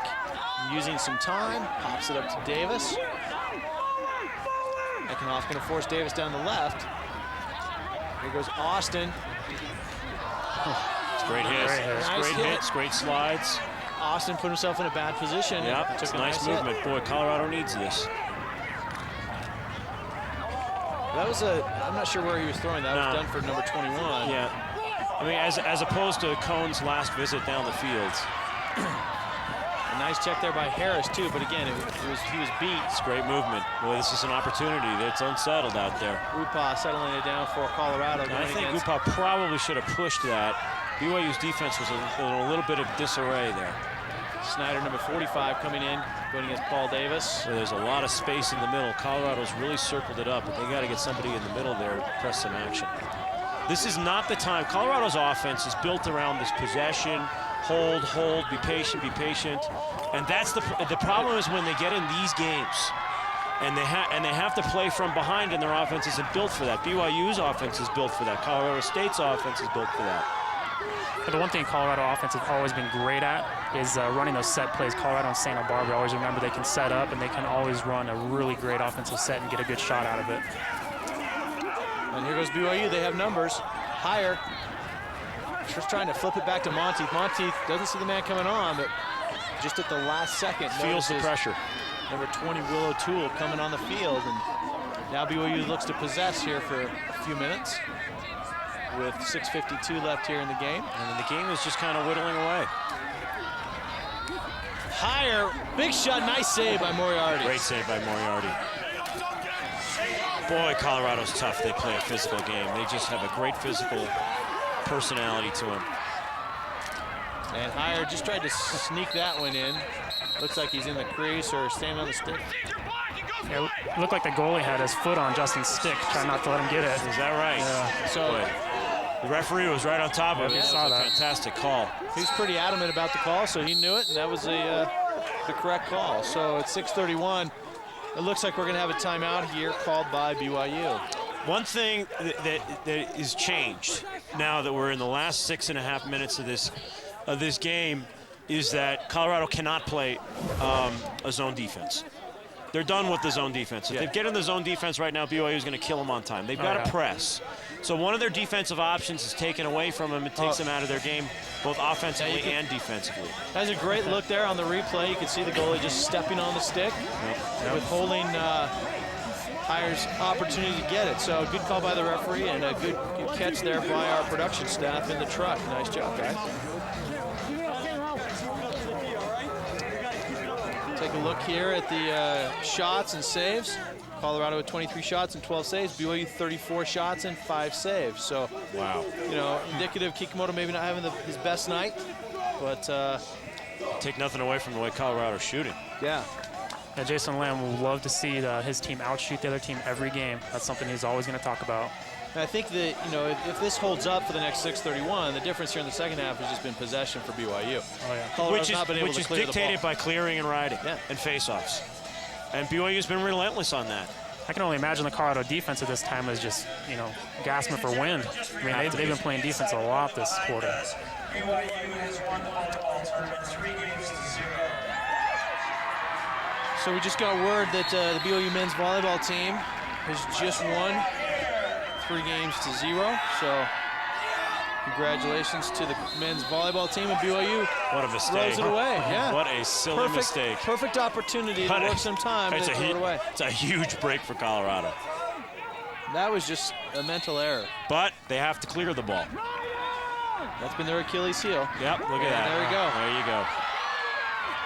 And Higher trying to pick that one up. Mark Davis comes up with it. Mark Davis stays with it. Nagley over to Monteith. Monteith gonna press it. Boy. Nice. Oh, boy, wow. Farron just trying to find himself open there in the middle. Did you see him trying to work? Great defensive play. And Monteith with a nice opportunity, just couldn't quite get the shot off. And we've got a Colorado player hurt. It looks like Ferrone, number 3. Boy, I am so impressed with the way Colorado defended that break. Look at this, Farron just trying to move, trying to find space, can't find it. And just at the last second, Monteith gets his stick checked, and so there's no power on the shot. There was enough people in the box. They defensively, Colorado crashed in the box and shut down Monteith. The Colorado Poles are very well coached. That's something always game planning for Colorado is that we would initiate our offense all from the middies. You can see that I don't think many of BYU attackmen have started with the ball tonight, except for Farron, because he's just he's a great freak player. Of nature. Yeah, exactly. There's Coach Galvin.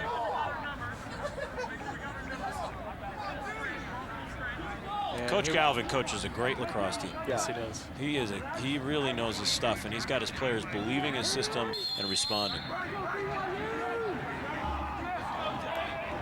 So now BYU is going to look to possess probably for a little bit here. 5:57 left here in the game. Monteith going to get done for number 21. And trying to go across the field, finds Davis, shoots from his knees. They're going to give that to Higher. They're going to give that to BYU. Close call. You know, it's a pretty risky pass to make at this point in the game on 3 goals. Yep. Davis shooting from his knees. Still got a lot of power on that shot. Monteith at the top of the box. Colorado's got to press the action. I think they need to change their defensive set here and press. Yeah, because you talked about it, Charlie. They jumped into the zone. Yeah, so I think they made it back in the zone, and all that's going to do is make BYU's job easier.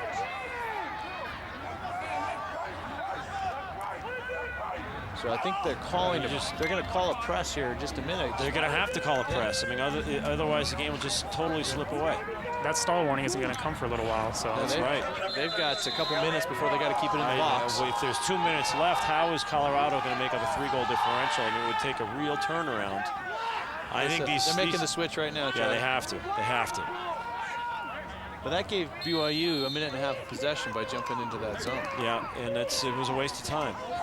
That's one of the few defensive calls in the second half that I haven't agreed with. See, they're urging their defensemen on to press. Higher finds Farron. Oh, wow. You talked about it earlier, Charlie, where Higher can work very well in small space. In tight space. Yes. He's a box player. You know, and that was a nice look there, finding Farron on the crease. And it looks like there's a flag to boot.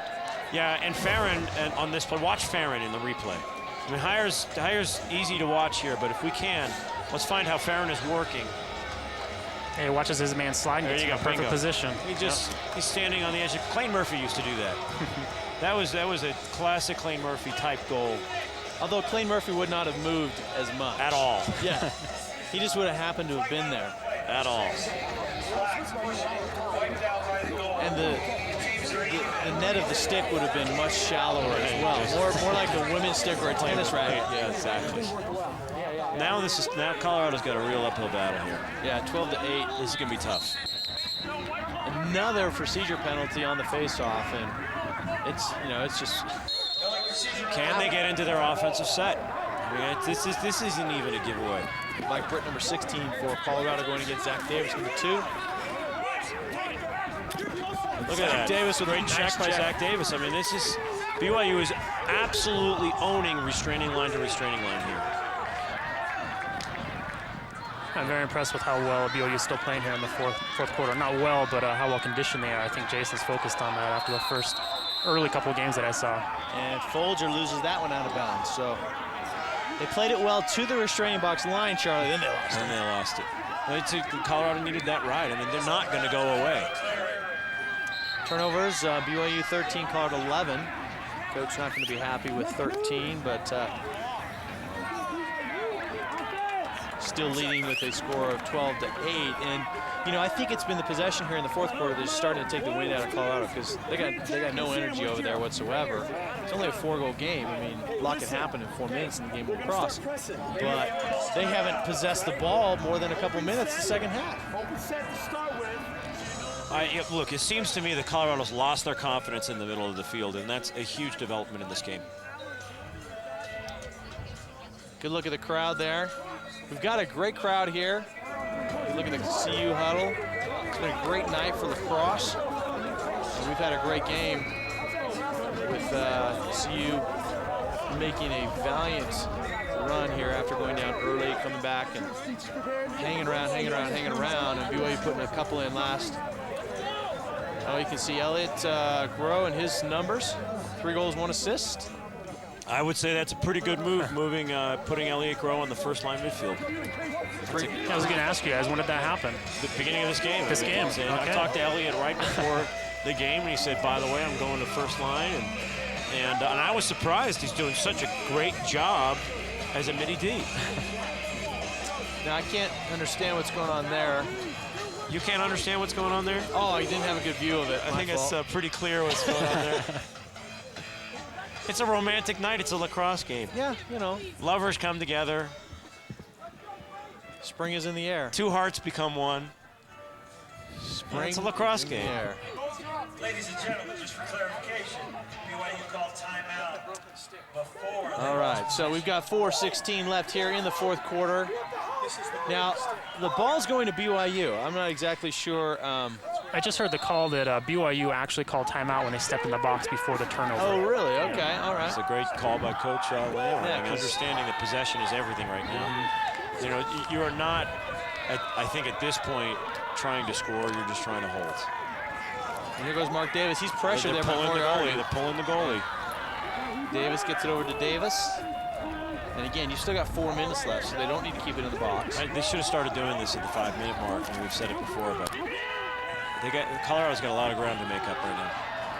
And Paul Davis getting hounded there. You know, BYU played the same set where they were pulling the keeper. Were you coaching when BYU did that?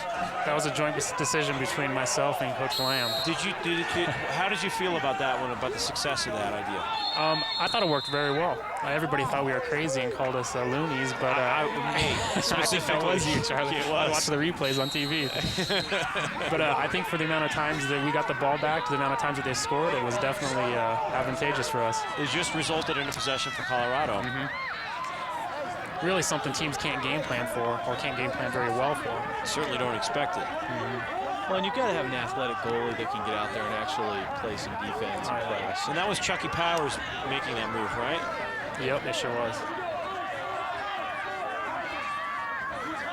Now, I'm holding in my hand. Oh, there's a nice shot by Lemery. Beautiful play. Here we go. Here we go. They need 3 minutes. That's exactly right. Well, if they can go on one of those runs like they did in the first half. Yeah, I mean, they scored 4 goals in a matter of 2 minutes. Brian Lemery, unassisted. Yeah, this Lemery is quick. Yeah, he is. Really quick. Wow, and again, that just was right over Kikumoto's shoulder. There wasn't a lot of pace on that shot, right? Yeah. And it's not like that was a laser beam, just placed very well. That was stick side high, and Kikumoto's going to watch that in the replay and not be happy with himself. Not like that. Boy, this face-off is enormous. Absolutely enormous. Biggest face-off of the game, no question. Monteith in there, and Wood, and Tyler Sabey coming up with it for BYU. Number 30, the long stick midfielder, flips it over to Mark Davis. Nice job there by Tyler Sabey. That's a smart move by Mark Davis to pull it out. I mean, his instinct is going to be to press. Now again, Tyler Sabey, number 30, the long pole, should be playing at Heritage High School in his senior year right now. Decided to come to BYU early. Oh, Mark Davis saw the open cage. He just about had it, too. Guys, that doesn't surprise me, yeah, really. He just about had it, too. And it was backed up well. I mean, that's... He saw the open cage and took that quick shot. Here goes Farron. Farron sees the open cage, fake shot. And there's a penalty. There's a flag down. Great check by the keeper. Oh. He's playing a little defense. So BYU's going to be man up now. That's a nice check by Moriarty. Here's that shot here by Davis. Oh. Not enough on the shooting string, huh? Not tight enough? Boy, Maybe did Moriarty get any of that? He was close to it. Yep. He was close to it. So you can see the total number of shots. My Mark goodness. Davis adding to that to make it 40.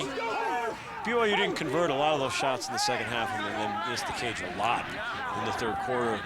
But that tells you how possession has gone in the second half.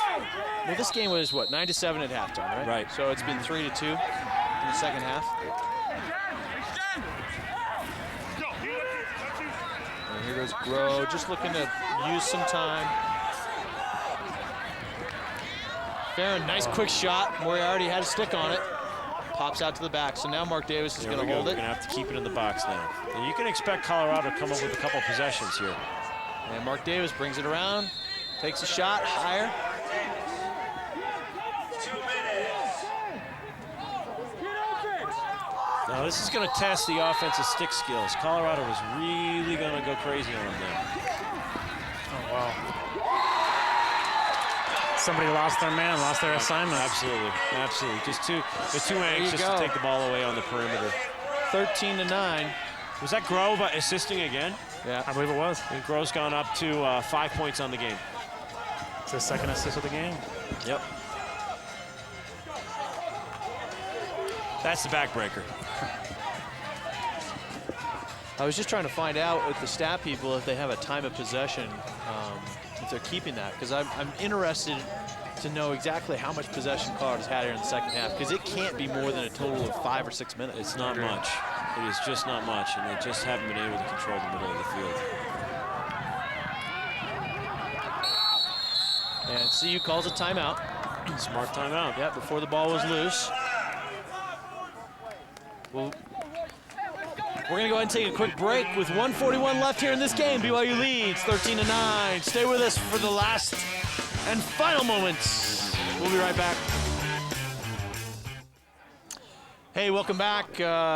The crowd starting to thin out just a little bit as they feel this one might be in the bag for BYU, but Atwood over to Lemery. CU looking to make a ferocious comeback here with 1:35 left. They've got to get shots off. Yeah, they got to press. Lemery going against Corby Bivens. Bivens doing a good job, and Lemery throwing it away. It's going up to the midfield, and we're going to get a push, I believe.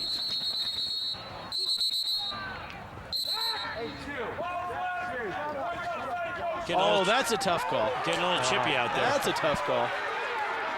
I think everybody in the stadium saw him push him. Yeah. But hey, it is what it is. You got to get out there and play. Plus, it makes the game more interesting. Baruch gets it up to Whitcomb. They got to shoot the ball. Here we go, Upa! They do. Boy, I like Upa. Upa's got a nice quick release. The shots that he's taken have been very effective. Very effective. 107, though, it might be too late. You know, unfortunately, it might be too late. Well, if this score holds, how are the playoffs in the Rimmels going to end up here? Well, BYU would be the #1 seed Right. if they beat Utah, of course. If they beat Utah. Which is an if, man. And one of these days, Utah is going to bring their A game, and they are going to give BYU an absolute run.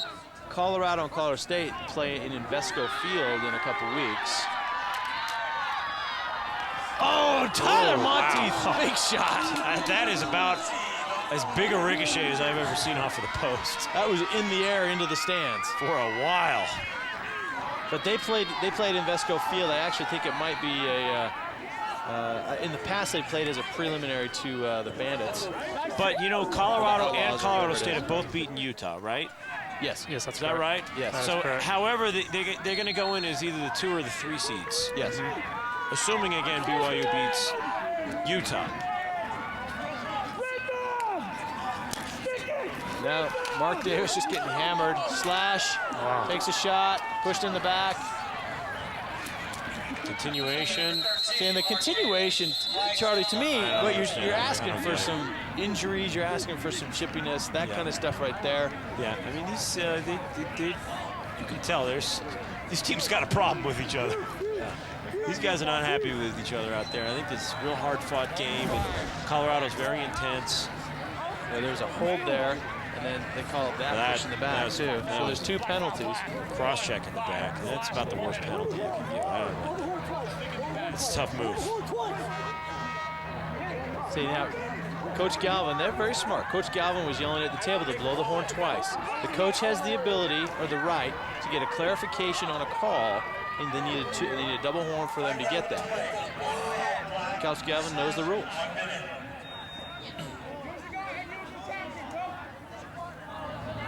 So what are we doing here? The goalie is tying his shoe, so we're getting an equipment timeout, it looks like. And we are 1 man down.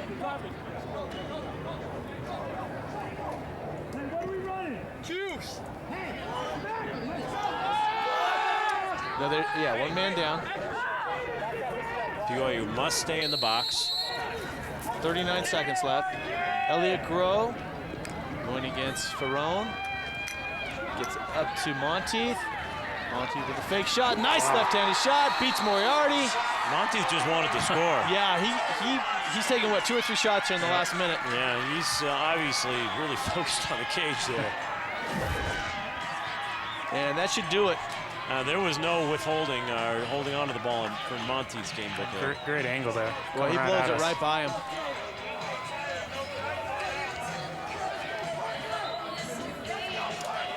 So facing off, Wood and Austin.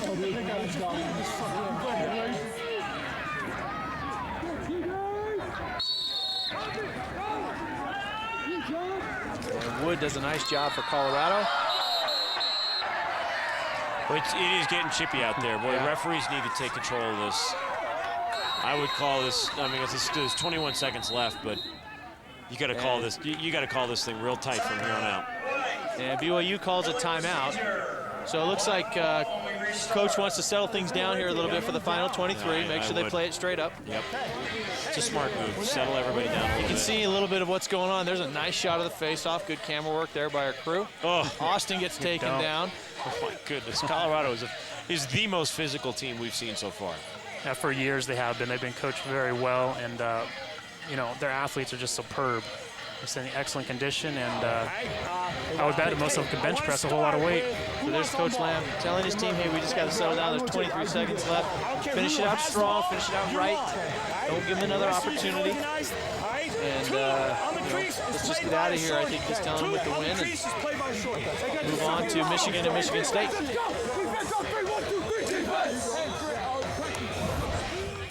So boom, oh. My goodness. And another one. It's Austin and Saby, and now he's trying to do a little kick in there. The next home game will be on Paul Davis, man. Paul kind of walked right by. He did a little bit there, and you know, Paul's a tough guy. The Davises are some tough ones. Yeah, they can get a little nasty if they need to. So Paul was taking the higher road. Is that what that was? Yeah, that's what it was. shot by 26, Tyler Ruiz. Upa gets it over to Lemery, number 28. Lemery's going to shoot this one. No, nice check there by Jordan Harris. Tied up by Harris. And now Murphy Smith going the other way, and that's the game. He's going to do it. And everyone runs over to Kikumoto. Yeah, I love that. What a phenomenal game, but rally around your keeper. RMLC playoffs are going to be up in the air. Boy. Well, BYU's got next week Michigan and Michigan State, and Michigan losing to Colorado State and Arizona State now, so they definitely will drop from number 1. You'd expect BYU to be number 1. Now, the poll comes out on Tuesday? Wednesday, I believe. Okay.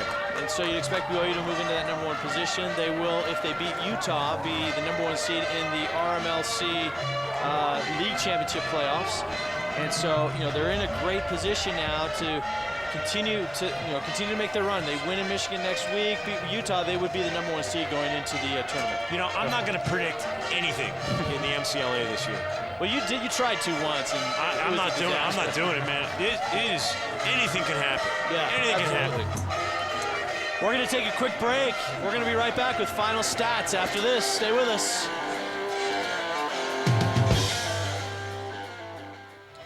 And welcome back with our final score, 14-10. As Preston Folger, he took a few shots today, and it was a little physical out there, but both teams continued the tradition in shaking hands in a well-fought game and thanking each other for the great game, and we did. It was a great game. You know, you've got the first half very exciting, a lot of scoring, a couple runs. The second half for CU, just no offensive possession, unable to clear the ball, and that was just the tale of the two halves. take a look here at the final stats. Anything point out there, Coach? Well, just the shots, like always. BYU is always talking on practice. They want to outshoot the other team. They'll, ground balls obviously is something that BYU has focused on just in the last couple of years in practice, and I think it's really paid dividends, getting more offensive sets and being able to drag out that time, those type of possessions. Well, and the clears for CU, 23-38. I mean, I don't even know if they would clear the ball past the midfield line at times, but then they lose at their straining box. So they had clears that may count as a clear, yet they would lose it right at the straining box as well. That number doesn't seem right to me, and if that is the right number, it certainly doesn't tell the story of the game. Yeah. So it was, a great game, I think, for both teams. And again, BYU looking to be the #1 seed in the conference championships, and if they continue to win out, obviously they'll be the #1 seed going into the national championships. But still a lot of lacrosse left to be played. Michigan State going to have something to say about that next week, and then Utah going to have something to say about that on the 19th, which is our next BYU TV televised game. BYU versus Utah, April 19th at 7 o'clock. That's a Thursday night game, April 19th. It's going to be coming to you live, 7 p.m. Mountain Time. And, if you're a fan of BYU, you love the rivalry, so anything can happen there. Hey, we appreciate you being with us tonight. We want to thank our crew in the truck, our producer, Jason Parker. Thank the fans, everybody that helped out. For myself, Charlie Friedman, and the coach. We'll talk to you later. BYU wins 14-10.